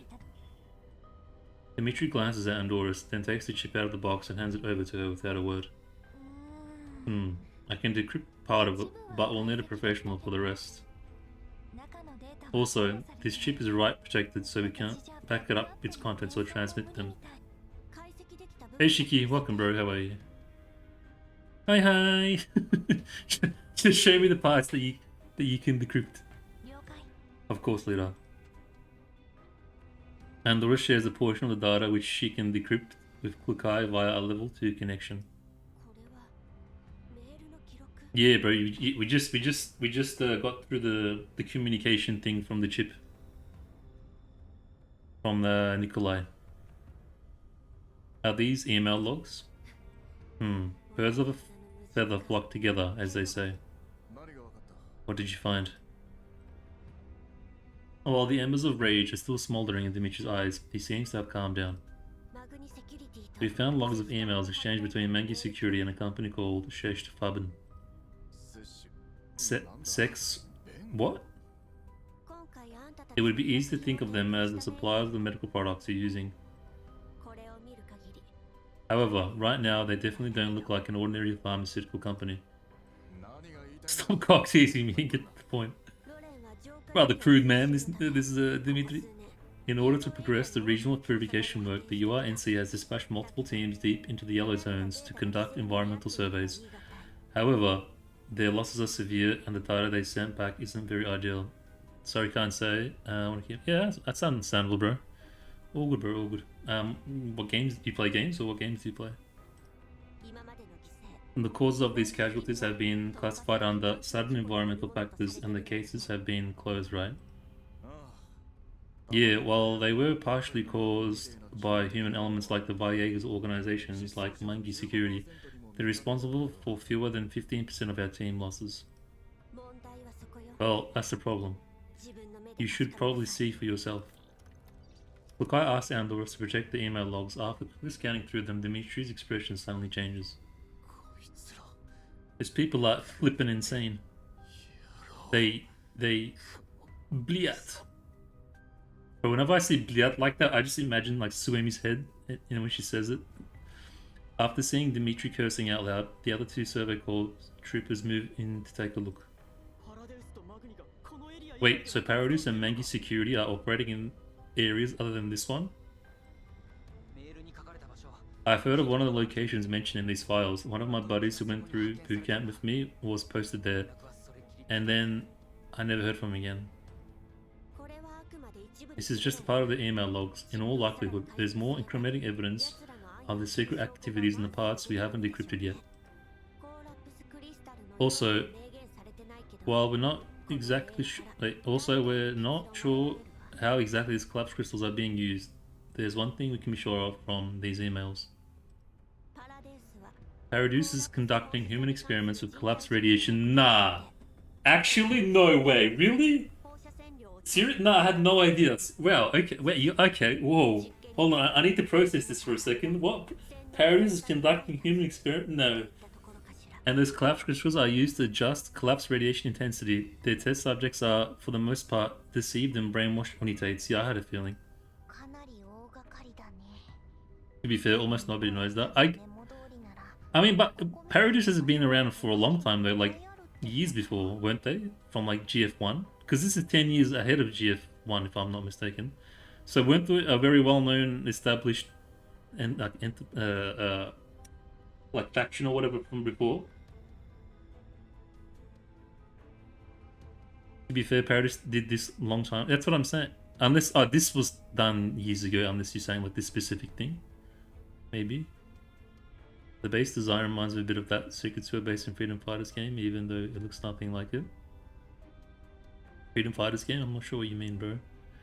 Paradise had been doing this all the time, haven't they? Yeah, but they are considered wiped out like... Oh, right, okay. Sounds like a big project, and judging by Nikolai's paper, I take it there are very ton of them. That's why they need help from external armed personnel. A security PMC that usually operated in the green zones would draw a lot of attention if they sent people into the yellow zones over a long period of time. But if they were escorting research personnel on expeditions to gather samples, that would be the perfect cover. Do you play gacha games, Katos, or are you into like anime and stuff? There's no way the URNC wouldn't have noticed personal movements on that scale. I'm pretty sure they have people in the URNC that they have control over their policy to some extent. I'm not gonna lie though, I'm not a fan of the weird kind of collapsed crystal abomination like, monster things. I like the more GF1 horrifying creatures, if that makes sense. Like visually. But maybe that's still a thing, I don't know. This kind of collapse radiation variants of Nito's doesn't really tickle my fancy, but we'll see where it goes. I need to get this info and the evidence to my superiors and let them handle this. Paradise is illegal now, but they obviously found the white gloves. Oh right, okay. See, I need to play GF1, man. There's a lot of context I'm missing for a lot of things. Paradise still works in the shadows. Yeah, that's the best way to work, bro, in the shadows. GF1 had elites too. Okay. Sorry, I didn't quite hear the question. I was in the middle of writing a comment. I was asking, do you play gacha games? Or are you into anime as well? The settling of Kel is very similar to the setting of Command and Conquer Tiberian Wars. Okay. Elite is a product of collapse. Yeah, I know the elites are a product of the collapse radiation, but I'm saying like the Nitos that we are currently... the current Nitos, I don't know, like, do they have... Like, the ones that... I mean, I guess, like, the Unitates, the ones that are being turned into those creatures, are they considered Nitos or no? Or is that just an experiment of the Paradise, like a completely separate thing? Elite is a product of Collapse. You can, or you don't have to. If you're interested, go ahead and play it. I will, I am. It's on my playlist, among other things. The Russian accent, where is it? Nito is immune to... Bro, don't make me do Russian accents for Dimitri. It's gonna be cringe as hell. Nito is immune to radiation, no. Nito is human, extol, hybrid. The cultists who transform do so into elites. Things made... Okay, so they are separate. I did play a gacha-like game called Naruto Online. It's a turn-based browser game where you pull ninjas and stuff. Okay, alright. Continue. Every day these fuckers draw breath is another day that the world is in chaos. And I won't let the death of their comrades be in vain either. This chip was very strong right protection, has very strong right protection, and it has a self-destruct program built into which will trigger it if it is duplicated. Among other things, right now, all we can do is physically get the chip out of here. The voice in Russian or Japanese. Russian but Japanese. What do you mean? Russian but Japanese? Yeah, I know. What do you mean? Like Russian but Japanese? In any case, we'll be meeting up with the guys at the mine entrance. I don't know. How do you do that? We need to head out ASAP.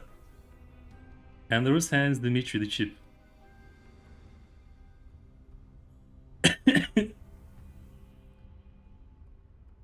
Russian accent, Japanese translation. Dimitri returns it to the glass case with the utmost respect. Russian accent, Japanese translation. I'm so confused. He looks at the Bujin's body one last time without saying anything, then leaves without looking back.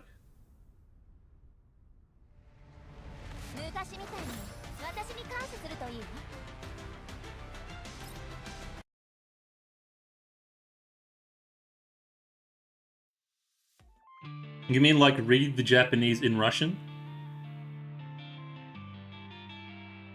Bro, we still got heaps to go.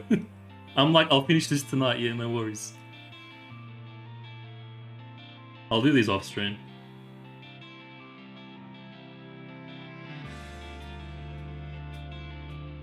The random mission ones.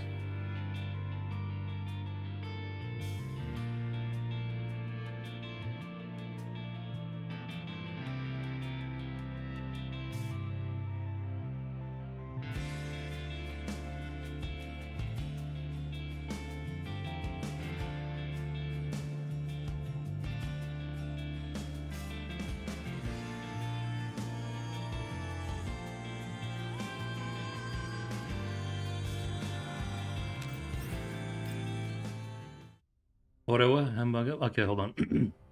How would I do that?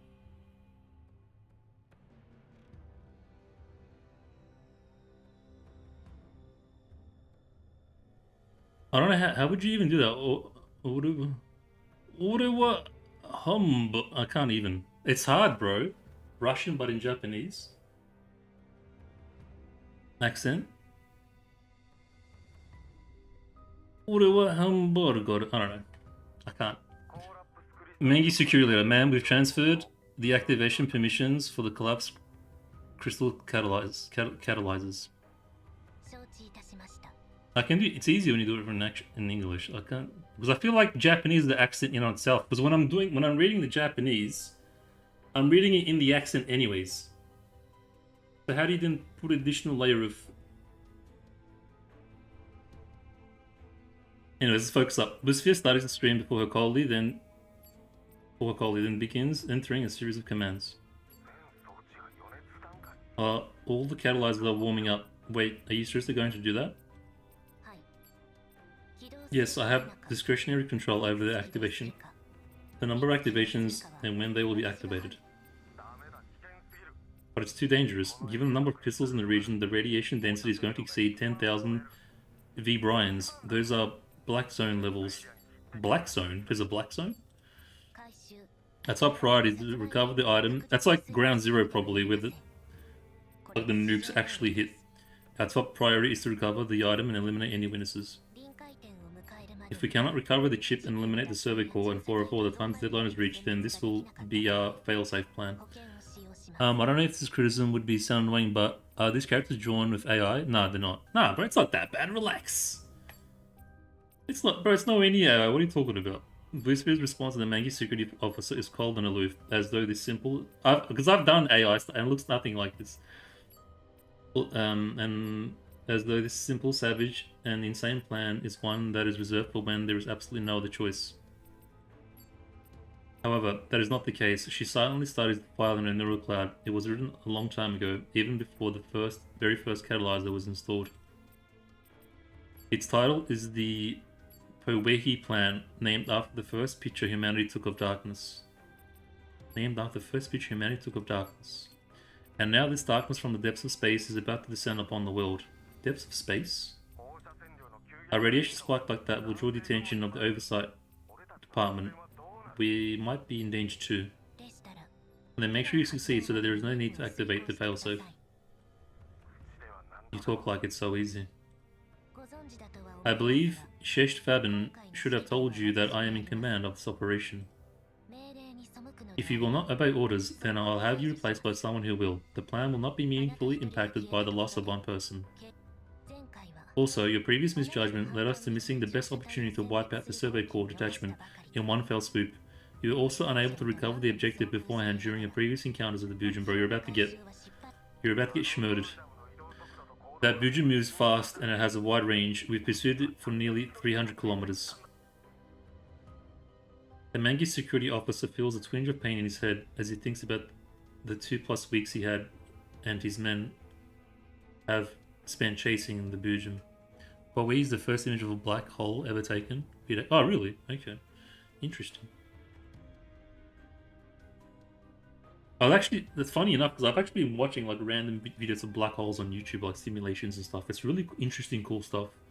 I even want to implement some of it into the visual novel that I'm writing. It was as though the thing was intelligent, intentionally avoiding his forces and circling around them. But then it also destroyed everything it saw like a mindless beast.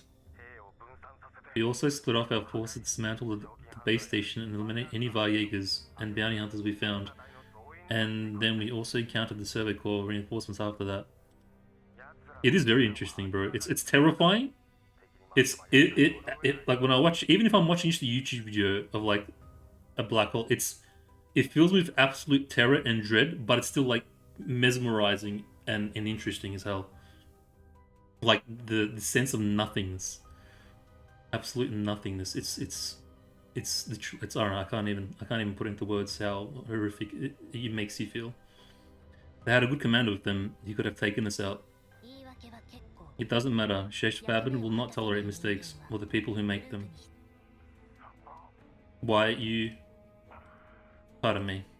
Bro, this guy is really reaching. Like, you're about to get killed or murdered. Sorry, you're about to get killed or dismissed. After realizing how dangerous his position is, the Mangi security officer gives up trying to defend himself. Have you found the targets yet? The Survey Corps Horror 4 are hiding in the discussed Johadna salt mine. According to the reports from the team sent to the Pacific Bujum, the wounded creature is probably hiding there too. If we can lock the area down, we can trap them in there and take them all at once. How long will that take?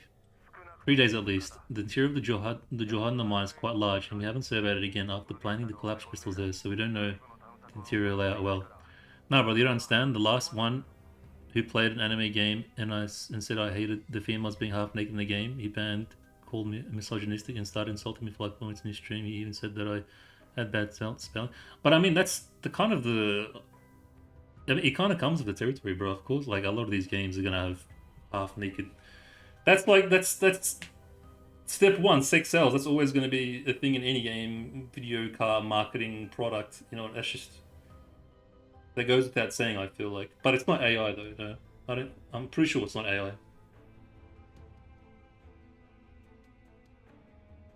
Also, they could be anywhere inside there. We'll need time to find and kill them. That's too slow. Once the UNC Survey Corps arrive, we'll cease operations and leave ASAP. When that happens, this place will become a dead zone that even they won't be able to enter. By eliminating them, we will have more time to recover the mission objective. But this game is pretty bad at that sort of stuff. I mean, I don't really care. I'm not like monkey brain neuron activation. I can appreciate the other designs, but for those neuron activation monkey brain dudes out there, yeah, it is an easy, super easy way to kind of get attention, attraction, and maybe get them to spend or whatever. Are you really going to use that plan? If I'm stuck in the black hole, I'm unalive myself before that. Bro, you'll die before you even get close to it from like radiation or torn apart or something. You're in space, don't forget. You might not have to. Tell me, if they were gathered up and I could find their location, how long would it take you to deal with them? Given the difference in the numbers and equipment, it would only take half a day. To be fair, it's mostly tame as long as you avoid skins in GF. Yeah, it is. I mean, I really like the design. I think the default, like the non-pool party bikini skins, I think look amazing. Like not those ones, the default ones. They're really well designed. The Survey Corps was fairly under strength to begin with, and that Pujum is already heavily wounded. If we can find it, we can kill it quickly. The problem is those 4 dolls. We'd have to eliminate the Survey Corps already during that battle if it wasn't for them. I will take care of those dolls. Focus on dealing with the survey core and the fusion. That works for me. How are we going to deal with those dolls? I have my ways. Kill the salt mine and its surroundings before I arrive. Every exit must be watched. Unless they attempt to escape, you are not to engage them without orders from me. Understood. Also, have you found the survey corps with members who split off from the main body? Pretty much. I believe I already told you to get rid of them before I arrive. She's not impressed. Blissfear isn't angry, but the coldness in her voice is more terrifying than mere anger. She is pretty... like almost much more on the robotic side of the doll thing. We found them all. It's just that there's one more squad that we haven't eliminated yet. I've sent my guys over. Yeah, it's safe to play with your niece and nephew until Dimitri said... It's not. It's definitely, I think, an 18+ game for sure. Good, pick up the pace. Blissfear hangs up and then she picks up the call from Cocoon. Are you there yet? I'll reach there in another hour and a half. Good. I want to confirm something with you. The Yowa NC reinforcements will arrive in around a day's time. Will you make it in time? At the moment, yes. However, I need to activate the Jahodna Mine's catalyzers. What were the catalyzers? What catalyzers? As for the other catalyzers, that will depend on the outcome of this operation. That's fine. The sword is in your hands, Blissfear. How to swing it is up to you. However, Cocoon pauses for a moment and the voice grows cold. If a gladiator does not win, she will incur the wrath of her sponsors. Also, don't forget that we've received explicit instructions. The evidence must be recovered for the mission to be considered complete. Just eliminating the personnel is nowhere near enough. Understood. In that case, all the best in your mission, Blissfear. I look forward to your triumphant return. Triumphant return? As for other, Gotcha 100% agree, and the focus is half-naked most of the time. Blissfear has her charm. Surely we can fix her. Hello, Tinicio. Tinicio, welcome, bro. Welcome again. How are you?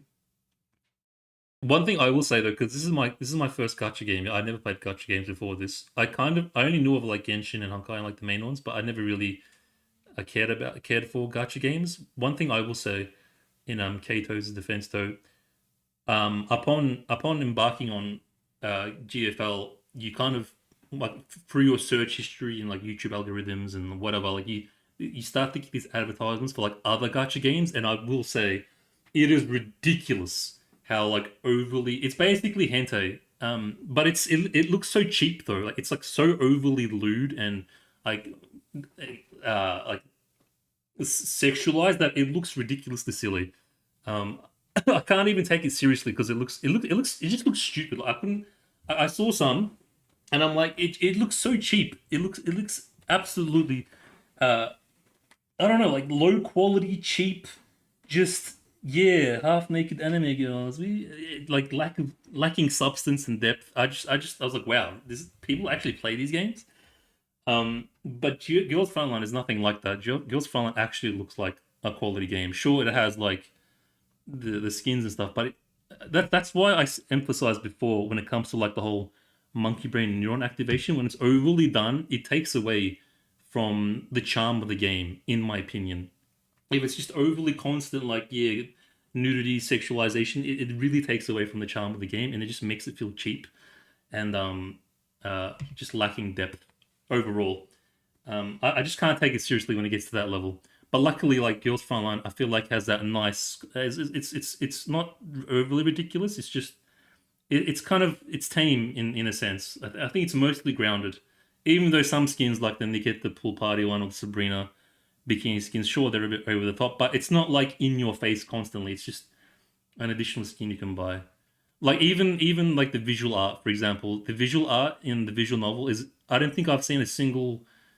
Since I started playing this game, I don't think I've seen a single, like, even slightly nude, half-naked, sexualized 2D character. I think they've all been fully dressed and fully tame for the most part, if my memory serves me correctly.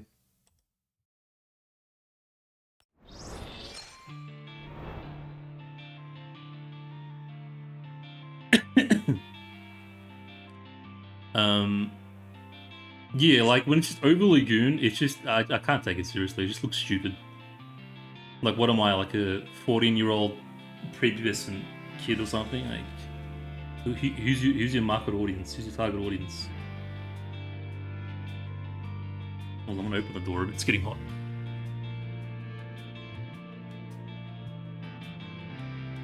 Ugh. I freaking hate streaming on hot days. It just suffocate in my room, man. Hurry up, Winter. Get over here already.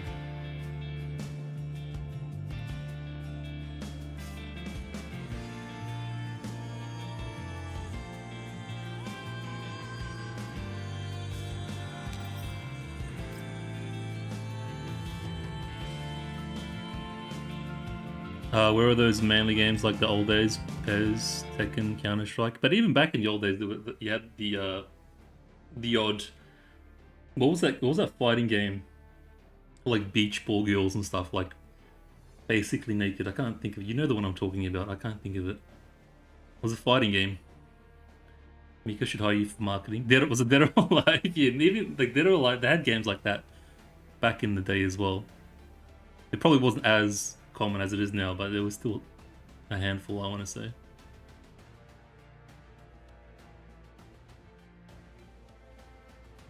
Also, there is no cheap and well-written nudity. Nudity is nudity. Get that thing out of here. There's no cheap and well-written nudity. I'm not sure what you mean, bro. Bouncing boobs taken, yeah. Dimitri and 404 return to the mine entrance when he shares what he's found with the other men. After hearing what happened to the deceased and about Mankey's security's arrangement with parodies, just about everyone present is filled with anger. Okay, so we've established that they know about what the jig is up, basically. The jig is up right now. We can't die here. Yep, right now all of us have critical information. This information was won by the sweat and toil of our brothers, and they gave their lives to bring it to us, so we have to make sure we carry their voices out of this godforsaken place. But that's another thing I like about the Girls Frontline universe, is there's much more serious things at hand than just half-naked girls. There's a world that's on the brink of complete annihilation. There's struggle. It's got some real kind of relatable themes besides the whole, you know, half-naked dolls or whatever. And the people who killed them, who are harming this world even now, must be punished for what they've done. Damn straight. We'll show them. That's right. Just give the word, Sarge. What will we do now? Listen up. Our upcoming operation is codenamed Smoke Signal. After this, we'll be breaking up into groups and scattering. I've sent the details to terminals. Proceed along the indicated routes. What I mean, nudity shouldn't be hated just because it's not convenient and natural within the plot. Nudity will rot your brain away either way. Yeah, anything that's sexualized, like pornography, Instagram, it all has like effects on your brain and mental health and everything. That's a whole different discussion entirely, though, and not one I can really get into right now. If just one of us get out of here or finds a usable base station, we win. Don't worry about the people behind you. The path ahead will be much harder. Yes, Sergeant.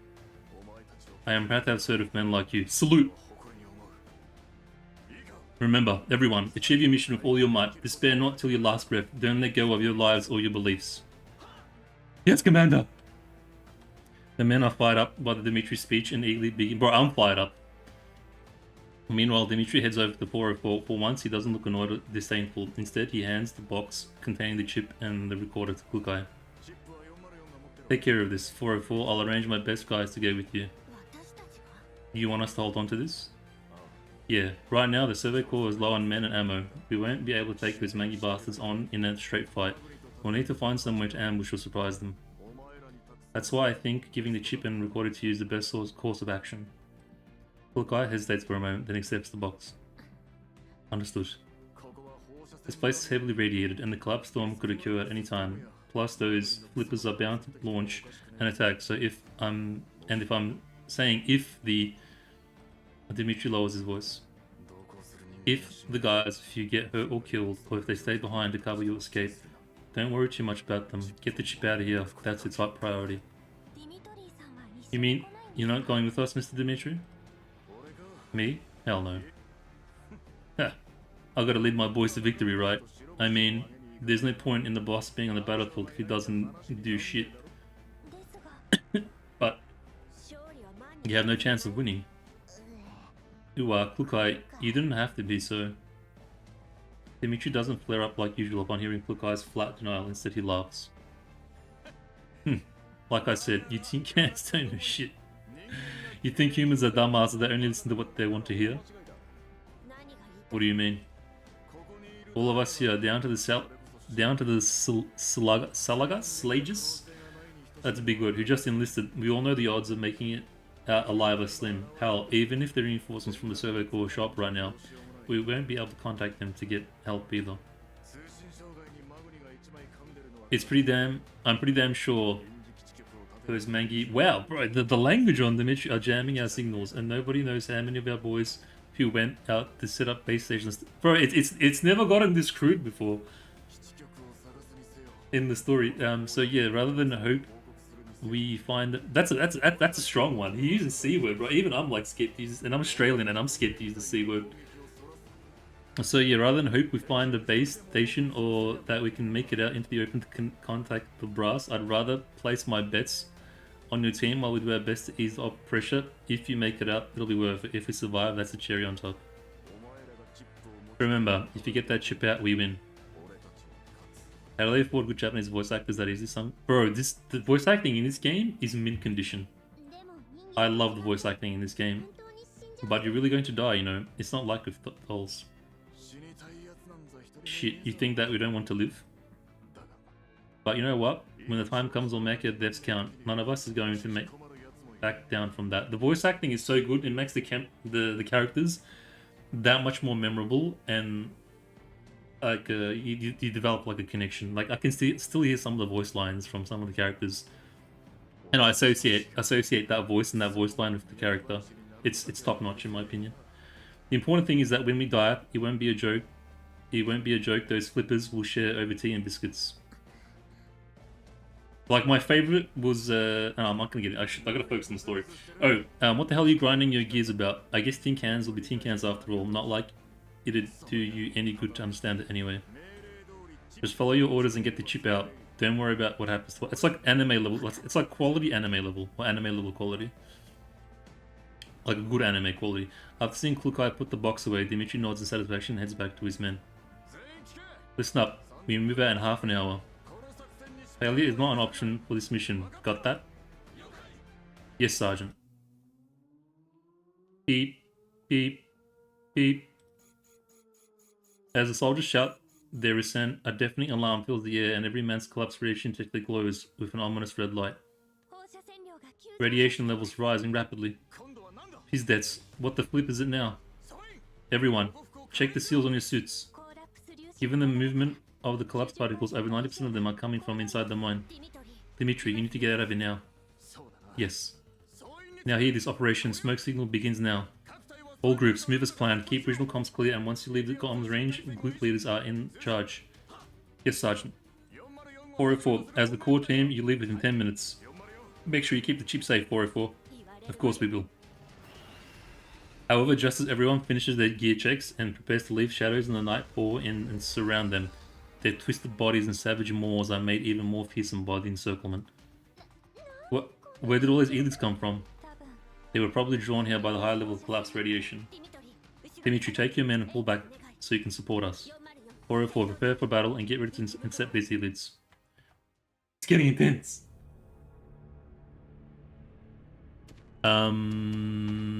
Good question. Japan just seems to have good voice acts on tap. Can't compete. Girls' Final dialogues are not that long, honestly. Good thing they're voiced up. Yeah, I'm glad. I haven't really sensed like areas where they've kind of cheaped out. So far, everything feels like they've put the money in for it, or like they've invested. I can't really pick on anything that feels like they cheaped out. Every has a whole IMDb page of. I think mostly the voice actors in this game are like already like established anime voice actors.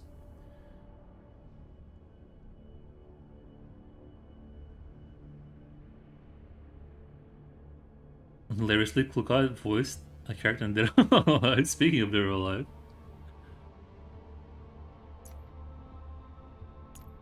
No, I love the... I love when you click on a character, that voice line, it's so good, man. I don't know, it's so small, so simple, but it's so good. Like, I immediately associate, where's my favorite one? My favorites, the ones that like stuck with like engraved, like permanently engraved in my head, where is she? Krolik for sure. That's permanently engraved. I think Chakra is definitely engraved in my mind. Who else? There was another one, man. Who am I thinking of? No, Nemesis is not that memorable. So...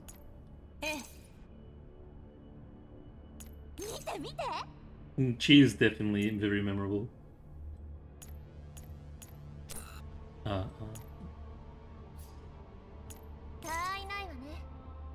I feel like I'm missing one. Yeah, I think it's mostly Krolik and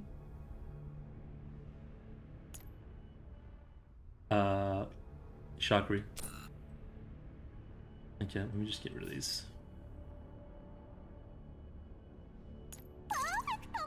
No, get it. I'm not, bro. They didn't even. Colin is pretty memorable. No, yeah, I love it. I think this is great. It's such a small thing, but I love it. I think it adds so much like character to the game and the character itself. Oh shit. Are you a born Muslim or born, bro? Yes.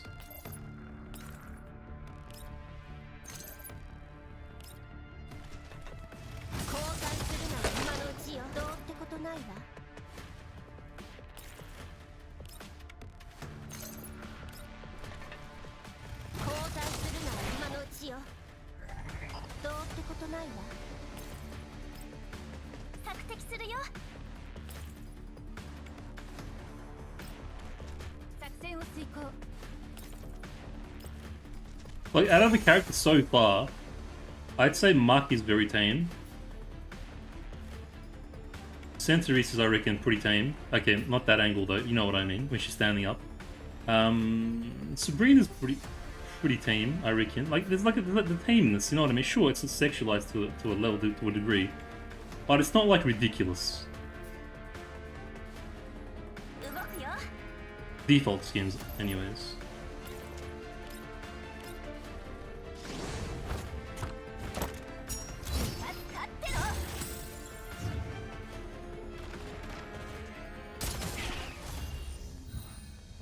Bro, the default skins in this game are amazing. They're kind of doing themselves a disservice though, because the default skins are so good, I don't have to buy any other skin. Like, generally game companies will make like the default skin terrible so that you buy the you know, the really cool looking skin, but the defaults in this are just chef's kiss. I feel like they genuinely, and they do. After when we watched that stream, the Klukai live stream, they actually have like fashion designers and stuff with materials, putting models on clothes, like on those kind of plastic models, actually designing it. You can tell the effort's on point, man. 404 and the server core put up valiant resistance, but in the end, they are forced to beat a fighting retreat into the depths of the mine. Thanks to 404's supporting fire, the Elids in the mine tunnels are temporarily cleared away, but they can still hear the howling of Elid hordes some distance away. They take advantage of this brief respite to rest and reload. Is this an Elid factory or something? The spawn rate is way too high, they just keep coming, big and small, in one continuous wave. What games are you playing at the moment, Katos? My guess is the nearby Elids are well drawn in. We may have cleared out the ones around here, but judging by the audio signatures, there are many Elids near the mine entrance, so we can't escape that way. But if we continue staying here, we'll have to contend with the rising radiation levels inside the mine tunnels. What's the collapse particles situation like? The spread rate is influenced by the wind and it's continuing at its original rate. The strange thing is the radiation intensity isn't dropping with spread distance, which means the total amount of radiation is increasing. Increasing? No way. Are the collapsed particles generating themselves or something? Hey Sirius, welcome bro, how are you? Long time no see. Leader Klukai. Andorus does not use a normal... Andorus does not use the vocalizer modules for this. Instead, she requests communication with Klukai on level 2. He looks worried at the nearby soldiers from the survey corps. They've lost even more people during the fighting just now. Well, I now re-downloaded Taken 3 for nostalgia. Bro, have you played the new Taken games? I think Taken 8 is the most recent one. Kind of next level. After realizing what Andorus has in mind, Klukai switches to level 2 comms as well. Still grind? Me or you? What's wrong? The protective suits have been compromised during the fighting just now, and we don't have enough material to patch or replace any breaches in the seals. The radiation intensity keeps going up. They might have a hard time going on. Got it. How much longer till radiation intensity reaches critical values? If the curves, spread rate, and intensity uptick remain constant, about 2 hours. Yeah, I'm not really grinding, bro. I'm just playing like the story and the events and stuff. There's quite a bit to do in the game. I'm just enjoying it, taking my time. I haven't really like rushed or anything. My roster's not crazy. I just have the dolls that I like are basically juiced out. Other than that, it's a fairly chill roster. I'm not going for every doll, just the ones I like. Take the 2 of them and keep watch nearby. Get as much information on the surrounding conditions as possible and thin out the number of elites nearby. You've been watching for a long time. I went to play a game and you haven't finished watching yet. What do you mean, Shiki? Will do. After ending the transmission, Klukai heads over to the survey corps troopers. Yeah, man, I'm just enjoying it. There's no need to rush or anything. Most of them are hurt. Their blood and the mud from their journey have mixed and dulled to a dark brown which stains their ragged protective suits. Dimitri, who stands at their head, has just finished encouraging his men. He is sitting against the rock wall and the soldiers he spoke to earlier are gone. Dimitri. Everyone who is alive is fine. Everyone who's dead won't have any more problems. The radiation levels are rising. We can't stay here for long. Well, that's what I was saying to the Shark just before. The part 1, you finished it in like 10 minutes. This one is super long compared to part 1. I know that. Give my bratva, is that a Russian word? Some time to catch their breath. He pauses and then his gaze settles on the radiation sensor Klukai is holding. How much time do we have left? I sense a ban incoming after this. How do soft-skinned anime girls that look like they got straight out hair salon / clothes shopping able to fight with snipers, miniguns, and tanks? Bro, yeah. First of all, you're not gonna get banned. We're just having a conversation here. But there's a lot of context you're missing. Yeah, there's a lot of like world building, story. It's there's a lot of stuff you're missing right now. You can't just judge it based on face value. But essentially, they're like elite androids, military elite androids. It's very science fiction. Think of Terminator from like Terminator movies, but they look very attractive and appealing. 2 hours, and they're much more sophisticated. Well, like if you watch anime, like think of Ghost in the Shell is another good example. You know that anime, right? 2 hours. Dimitri falls silent. He looks at his men sitting in a group, and he seems to be thinking about something. Perhaps he's running low on stamina, but his clenched fist is trembling slightly. However, he's doing his best to keep his face calm and steady.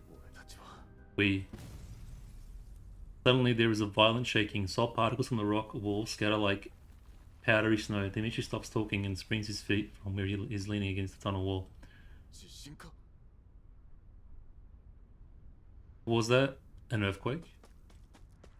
Not far away, Andorus, who has been assigned to sentry duty, runs back while trying to keep her balance. Also, to be honest, in real life, men would be on the front line and the female would stay on the camps and medics.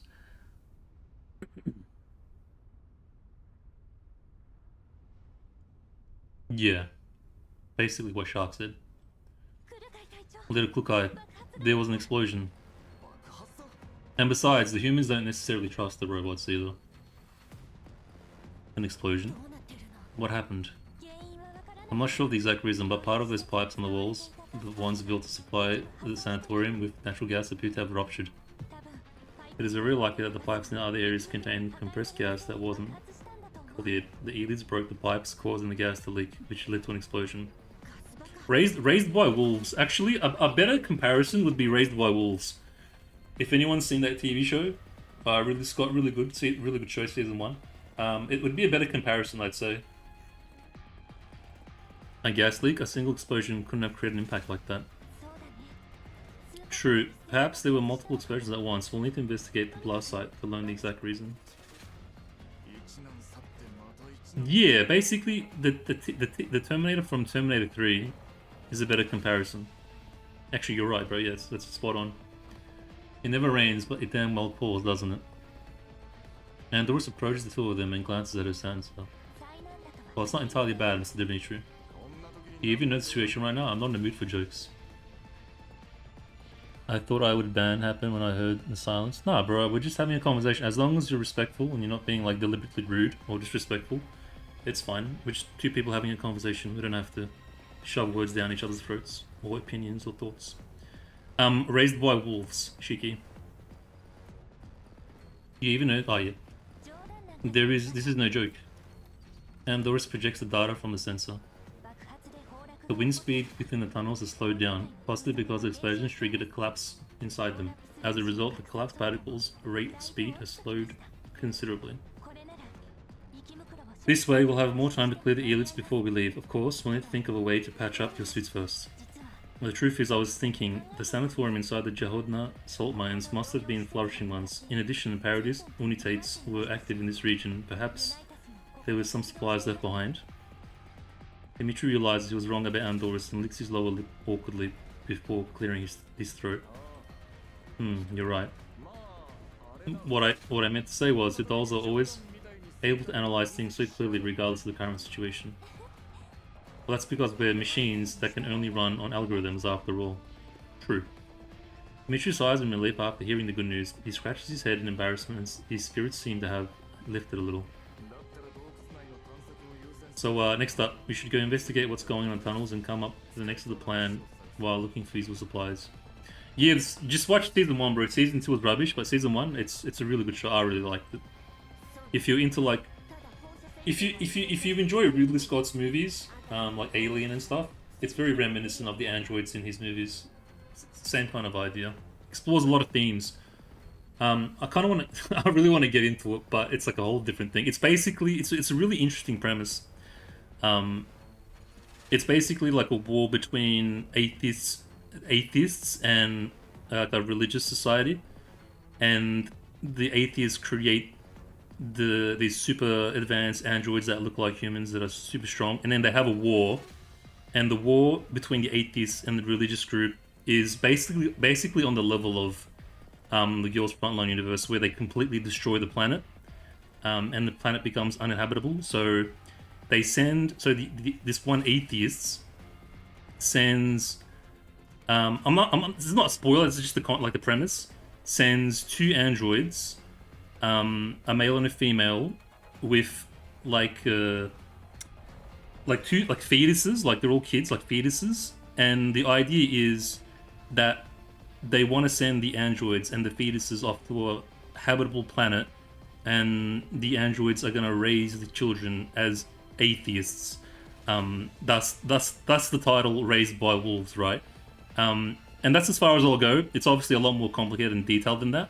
It's not just like a one-to-one thing, but it's a very interesting idea on like a fictional level. So if you want to watch it, I think I really enjoyed it. I think it was really good. Explores a lot of themes and ideas, and just gets you thinking and wondering things. Anyways,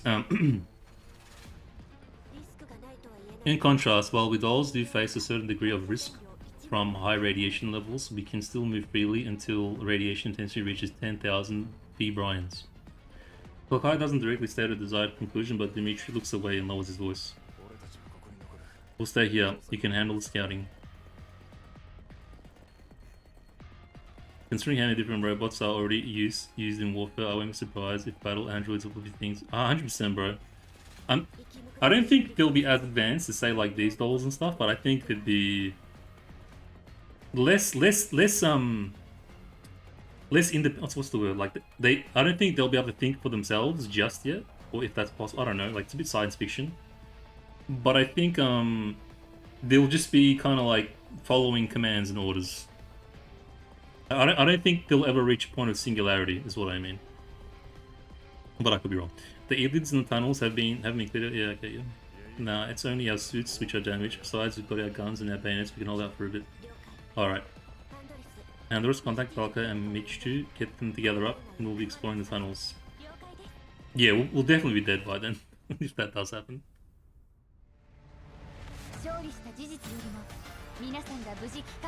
I had to my binge. Yeah, it's a good show, bro.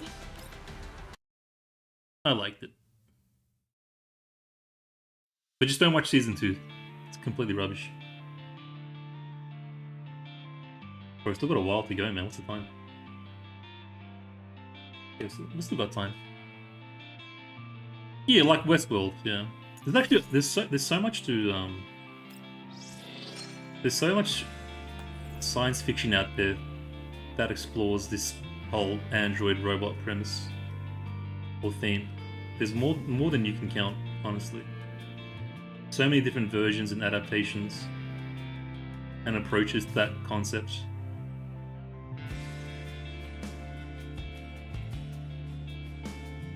Yeah, I know. We've been kind of sidetracking a bit. I do need to focus up on the story and kind of immerse myself a bit more.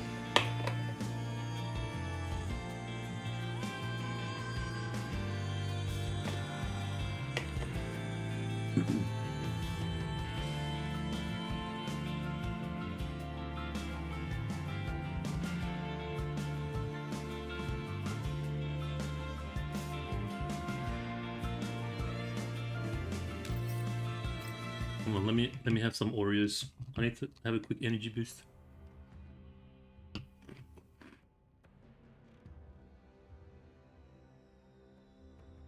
Let me just take a quick little 2-minute break. All this talking has left me rather parched.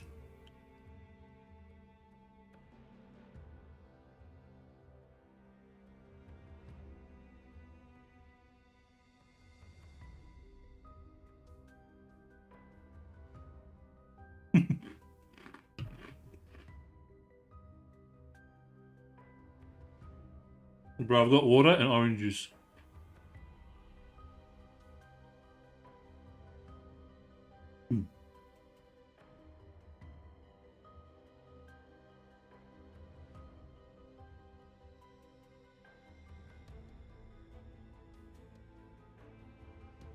Okay. Let's continue. 404 leaves. Dimitri rubs his forehead and glances over at his surviving men, who were huddled together and discussing something quietly. There was barely concealed worry and fear in their eyes. Chins up, lads. Would be a disgrace if we humans gave up before dolls, yeah? We need to live for the sake of our fallen brother. Is brother brother in Russian? Their families are waiting for news, and we need to take care of them too. Sarge, actually, we... Hey, hold on a minute. Look, guys, a signal. Yeah, it's a signal. Brothers, yeah. The tripper holding his terminal is so delighted that his voice is trembling and is on the verge of tears. He eagerly points to the monitor on his communicator. I was just thinking, maybe we could go check the guys who went to set up the base station might still be alive, so... We're saved. We're saved, aren't we? The trooper seems to have been driven nearly mad by the possibility of survival. They all crowd around, seemingly forgetting that they have terminals of their own. No, that's not right. This signal isn't on our line, is it? Who the flip cares? If there's a signal, it means we can contact the outside world.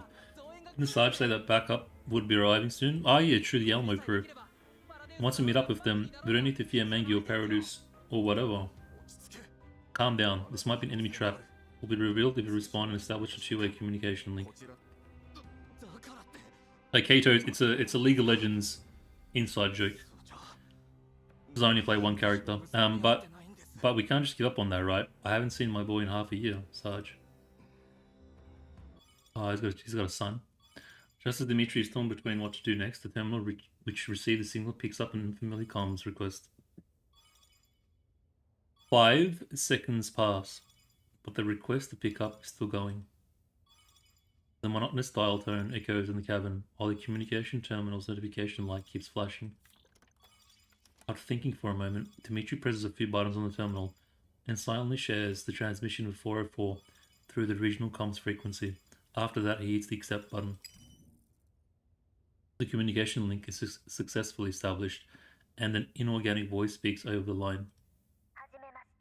Greetings, First Sergeant Dimitri. Who's this? Bro, you're in for it now. If she established comms with you, it's all over. Dimitri hears a beep, indicating that the transmission has been successfully shared before for us, so she's listening in on this. I am the doll in command of the Mangi Security Detachment. You may address me as Blue Sphere. Nani? Dimitri's face twists into savagery as he hears the other person identify herself. Oh, he knows her, I think. He knows who she is. He takes a deep breath, trying to speak as calmly as possible. He almost shit his pants there. What the hell do you want? I would like to request your surrender. Okay, we're gonna get Suka out of that. I believe you should calm yourself, First Sergeant Dimitri. Arguing will only waste time, which is something you do not have. In addition... Blissfear pauses for a moment. The network you are currently using is under my control. Your communications are severely restricted and only effective within a limited range. I have just detected an attempt to jam the transmission and intercepted an attempt from 404 to call for help. I trust this will be the last time you attempt such actions. Bro, just one step ahead. Isn't that right, First Sergeant Dimitri? Who has shared this call with 404 and the adult imprinted to the 416 firearm who attempted to call for help. she's pulling it over them. Unless, of course, you want the radiation levels to rise more quickly. So that was all you're doing. Oh, they're trying to like flush him out, I guess, by increasing the radiation in the cave. I'd hoped to deal with you in a more simple matter. That was merely because I had no other choice. In truth, the actions you took have exceeded my expectations and caused no small amount of disruption to the progress of my mission. Therefore, I was hoping we could make things easier for all of us. Easier? Who the flip do you think you're kidding? You better hide and pray I don't find you a worthless ass. He's pissed. A head-on encounter is a worst-case scenario which your side needs to avoid at all costs. If things come to that, I am absolutely certain I can eliminate all of you. Bro, I love her coldness though, she's so cold. The entrances to the mines have also been demolished. You have nowhere to run. It's such a contrast between what we're used to with these dolls. You blew them up? Given the circumstances, they would only serve to waste ammunition and supplies. Like I said, I would like the situation to be resolved quickly and expediently, yet you are constantly creating new complications for me. I dislike the unexpected and so do my employers. Get to the flipping point and stop schlicking to the sound of your own voice. I believe I had made my objective very clear. I'll repeat myself. I would like you to surrender. The tracer we planted on the Bujum has been destroyed. Since you are still alive, I take it you have already killed it. Still, that is not important. I want what you have. If you hand over the chip and the recording device, you may state your terms. I don't think we can trust it. I'm pretty sure they're just going to murder us anyways. Flip off and dream of electric sheep. Ooh. He went for the deep insults. I've got the evidence of all your crimes right here. Like hell, I'm going to hand it over to you. Dimitri, a former warrant officer of the NSU Armed Forces. In 2064, when General Carter's NSU hardliners lost power, as a member of said hardliners, you were transferred to the Southern Military District. In 2064, you were transferred to Purification Zone W_267_0341 as part of the 775th Railway Defense Force, where she knows everything about him. In 2068, you were demoted to First Sergeant for retaining confiscated property without permission. What are you getting at? I have briefly summarized your background. You are a much more intelligent man in contrast to your comrade Nikolai. Oof, she's going in for the... Oof, she's playing dangerous game.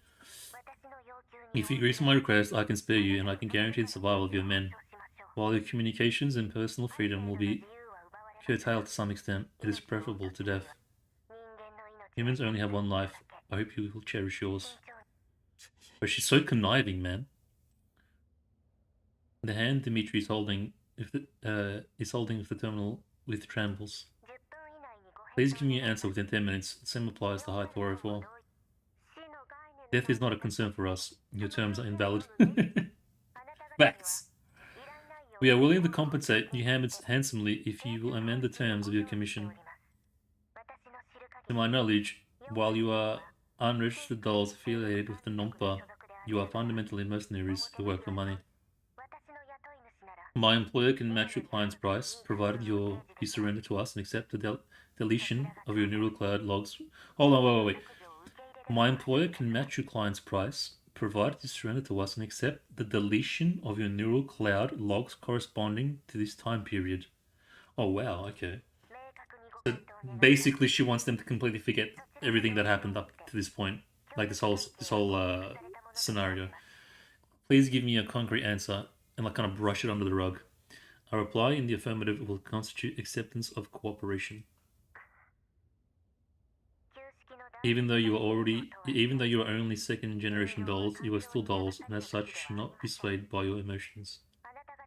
I hope you will make an accurate assessment of the facts and make the logical choice. Your intelligence is not accurate. What? Rules and regulations for Hyde 404 members, Commission's Article 1. Unless the commission is cancelled or the client violates the terms of the commission, no mission in progress may be aborted under any circumstances. But I love Nitos! Rules are made to be followed. Nobody can break them. This includes me, as a squad leader. And besides... Look, I pauses for a moment. Her tone becomes more forceful. As an elite doll, I am sick and tired of listening to a tin can like you who only knows how to follow orders. It's like that Spider-Man meme. We're like all pointing to each other. You're all the same. What do you mean? Lucifer clearly did not expect this response from Klukai because the channel goes silent. Good. Goddamn, this is the first time I've actually been happy to hear something from a doll. Oh, he's loving it right now. Now then, Bliatballs or whatever the name is. Listen up. What? Where did Bliatballs come from? You're right. We only have one life. But how we live it and where we live it is up to us. And so if you want my life, you can come and take it. But here's the thing. You can't do that right now, can you? I have the fullest confidence of doing so. If you do, then why blow the money entrances? Wouldn't sending your bully boys in to take us be easier? The way I see it, there are only a couple of reasons why you do things that way. One, you actually don't have that much in the way of firepower, and you don't have that much control over the collapsed particles, which means everything you just said was a bluff. Two, you're stalling for time because you're too far from our little cave, or perhaps you're waiting for the right moment or something, and as I recall, those mangy mutts of yours didn't have any tin cans with them when we fought them earlier. Okay. Check out Dimitri. The comebacks. Oh, you want to bluff on an empty hand with me? Okuyet. I was hustling when you were still a flipping screw in the toolbox, Suka. Bro, what a badass. What a shame. First Sergeant Dimitri, I was under the impression that you were an intelligent man. This guy's street smart. Like you can't bend him. You can't break him just by these little, you know, pressure acts and bluffs and whatever. This guy's cold as stone. Still, I look forward to meeting you later. No point trusting your enemy when they ask to give up the only leverage you have, especially without the third party over. Transmission ends and the signal cuts off. Something. In a vehicle, Boosphere checks the call duration. Have you found them?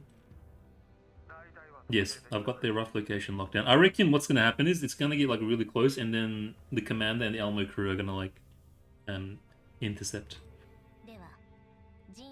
Because they're on their way, right? Relocate your men and focus your firepower. Do not move your sentries from each mine entrance. This includes the ones which have already been blasted shut. The particles within the collapse inside the tunnel complex have already been fully released. Since the radiation intensity won't go up too much anytime soon, don't you think they'll try to reposition if they get the chance? Their remaining supplies will not allow them to attempt large movements. The elites remaining in the tunnels will constitute a major threat to them. I will arrive in about 1 hour. Don't make any mistakes until then. Understood. She's very cold, man. I like that she doesn't even respond to like insults and stuff.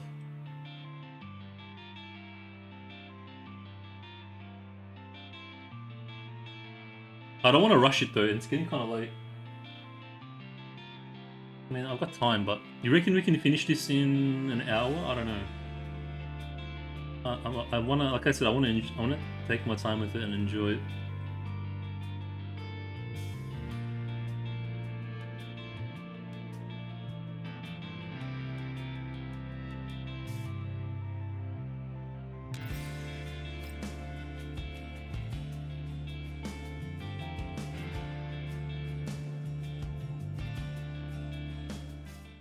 Balls.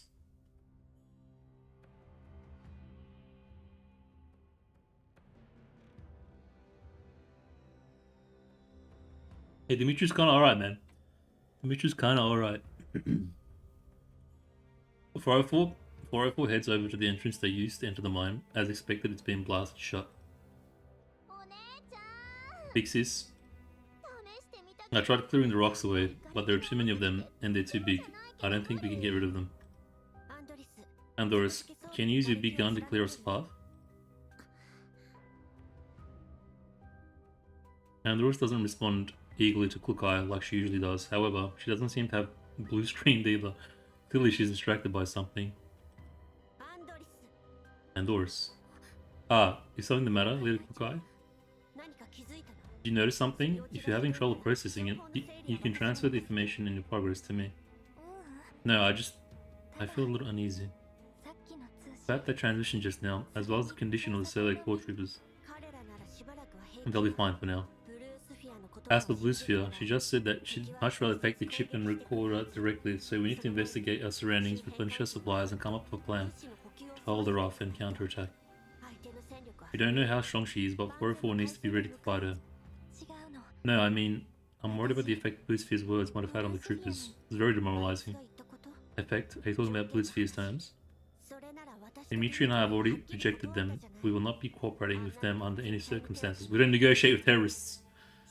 I understand, but leader, I met a lot of humans in the green zone, and humans aren't like us. I believe in Mr. Dimitri, and I believe that the troopers have wept and bled for their fallen friends. But everyone has their weak sides, and if they feel uneasy about this, it might spread. I don't know what Blue Sphere's aim is, but for the troopers, the terms she stated while trying to negotiate with us must have felt like a lifeline thrown out to a drowning man in a storm. True. Good analogy. You've got a point. They were always trying to take the easy way out before this, and now that an alternative's shown itself, a single person giving into his weakness might lead to everyone turning traitors. We should be careful, Big Sis Klukai. We will truly be finished if they pretend to be putting up a fight while they're secretly working with Blue Sphere. Mechty, go back to sleep. Fix this moment to yawn to the point of tears beating up to the corner of her eyes, and she reaches up to rub them clean. Hey, can you be sleepy at a time like this? But I'm tired. This mission is so tiring. Don't worry about that for now. We have the chip and the recorder, so no matter what the survey core decides to do, it won't affect the current mission. Lukai looks around. Falca, set up an alarm here in case Mangi tries to assault through here. Don't use the network alarm. The moment it picks up motion, have it make as much noise as possible. We'll keep exploring the area, considering what Blue Sphere said just now. They're going to move in soon. All we can do until then is learn as much about the tunnels as we can.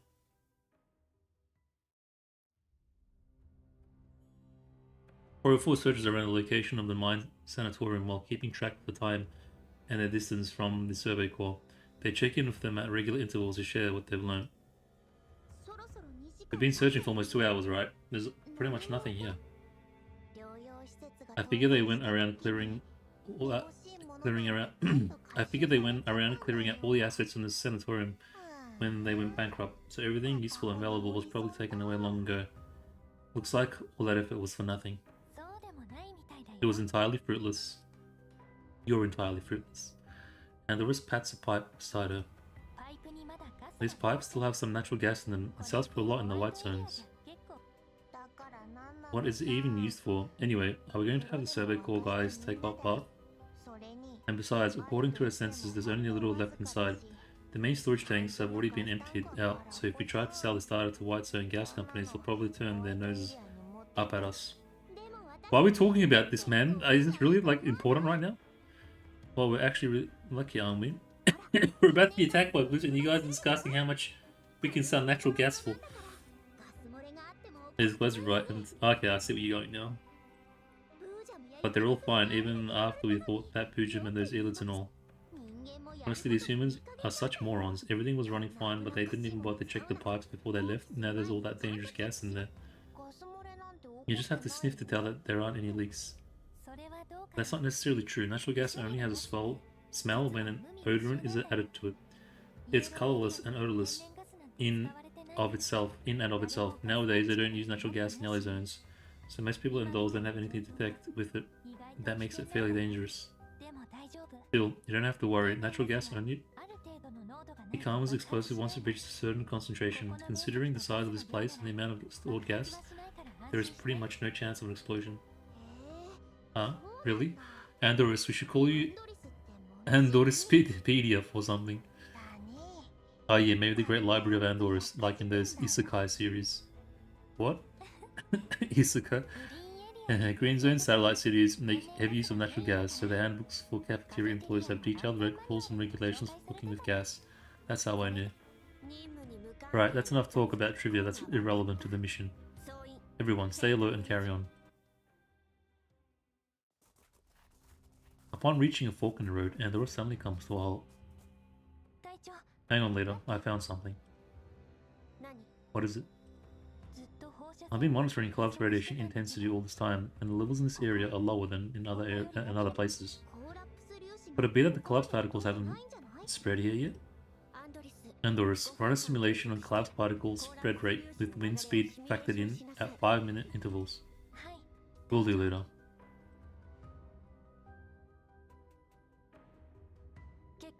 Leader, I have the results. Particle density here is fairly low while their velocity is quite high, and they're all moving in a similar direction. Found it at last. Huh? What did you find? An exit. If the particles are moving fast, there must be wind, and since wind doesn't occur naturally in a mine, there must be some opening to outside nearby that's letting it in. Wow, I see. Meh, you must have learned it from an anime or something. I'll go find the exit right now. Just wait for the good news, Big Sis Cool Guy. If that Balka runs off into the passage on the left.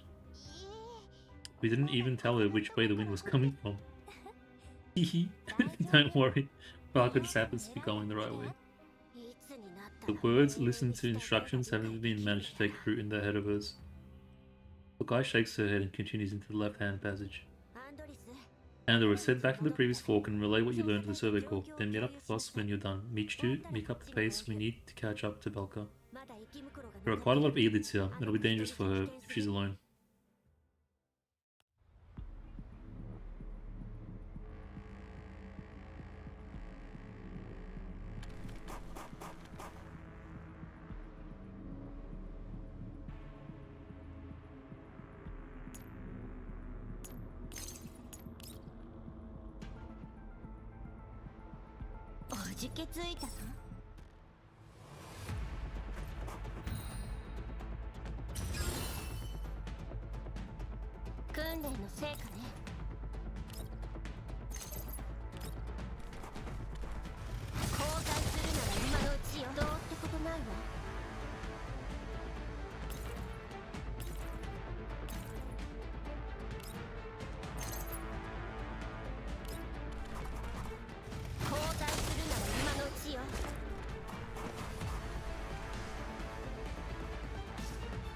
Alka runs so fast, she's gone in the blink of an eye. So dark inside, she's got some guts. Stop talking nonsense and keep up.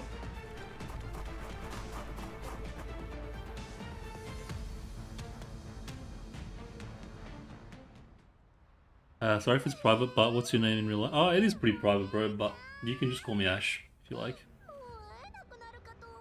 Bwee! Thanks for saving me, big sis. There were so many elites here that I thought I'd never see you again. If you run off by yourself again, you can save yourself.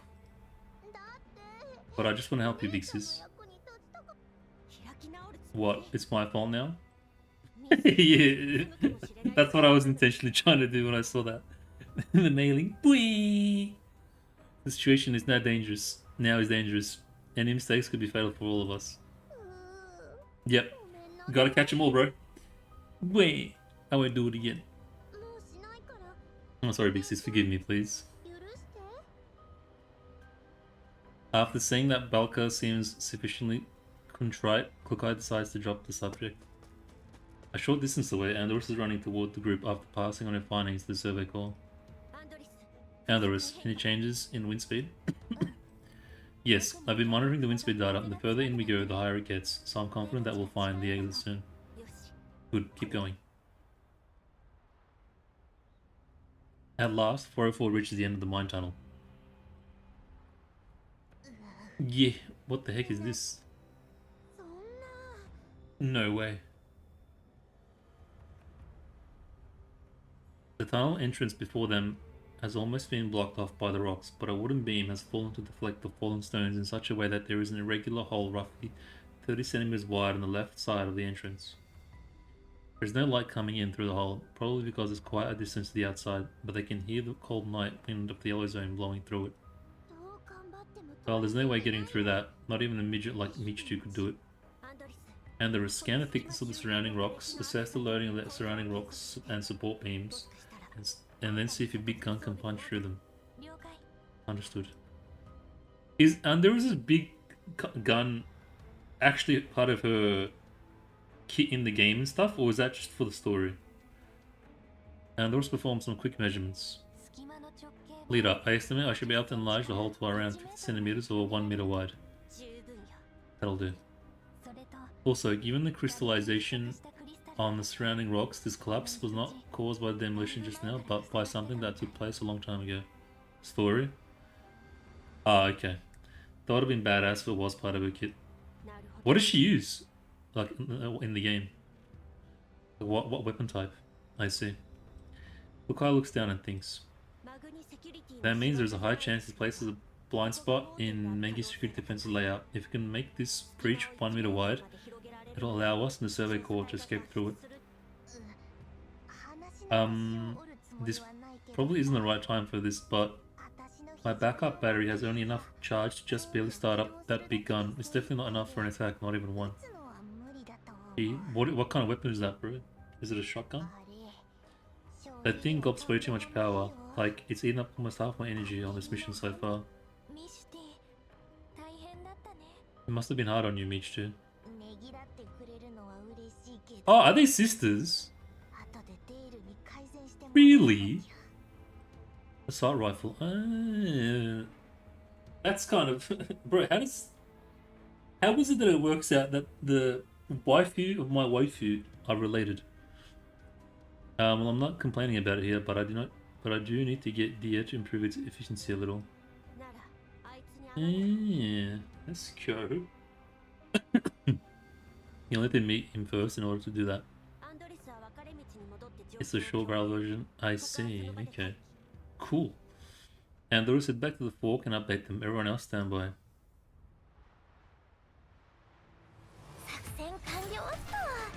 I'm adding you with like Andrisu. Yeah, I do that too, bro, all the time. Like, how can you not? It's just too much fun. Alright. Here's the deal, guys. One, that's your story. 2, 3, 4, 5. And there's another story. Look. I'm gonna wrap it up here only because I am getting a little bit tired. It does take quite a lot out of you reading out the dialogue and stuff. It's quite generous, and I don't want to get to a point where I feel like I'm forcing it, and then kind of get to a point where I'm skipping it. Like I said, the story is amazing, so I do want to enjoy it. What's the word? I do want to enjoy it.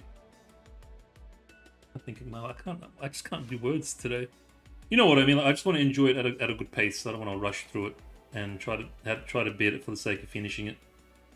So I will wrap it up here, and then on the next one we can definitely. I think it'll be enough to kind of have a nice. It looks like there's enough content in here, enough chapters to have a nice ending.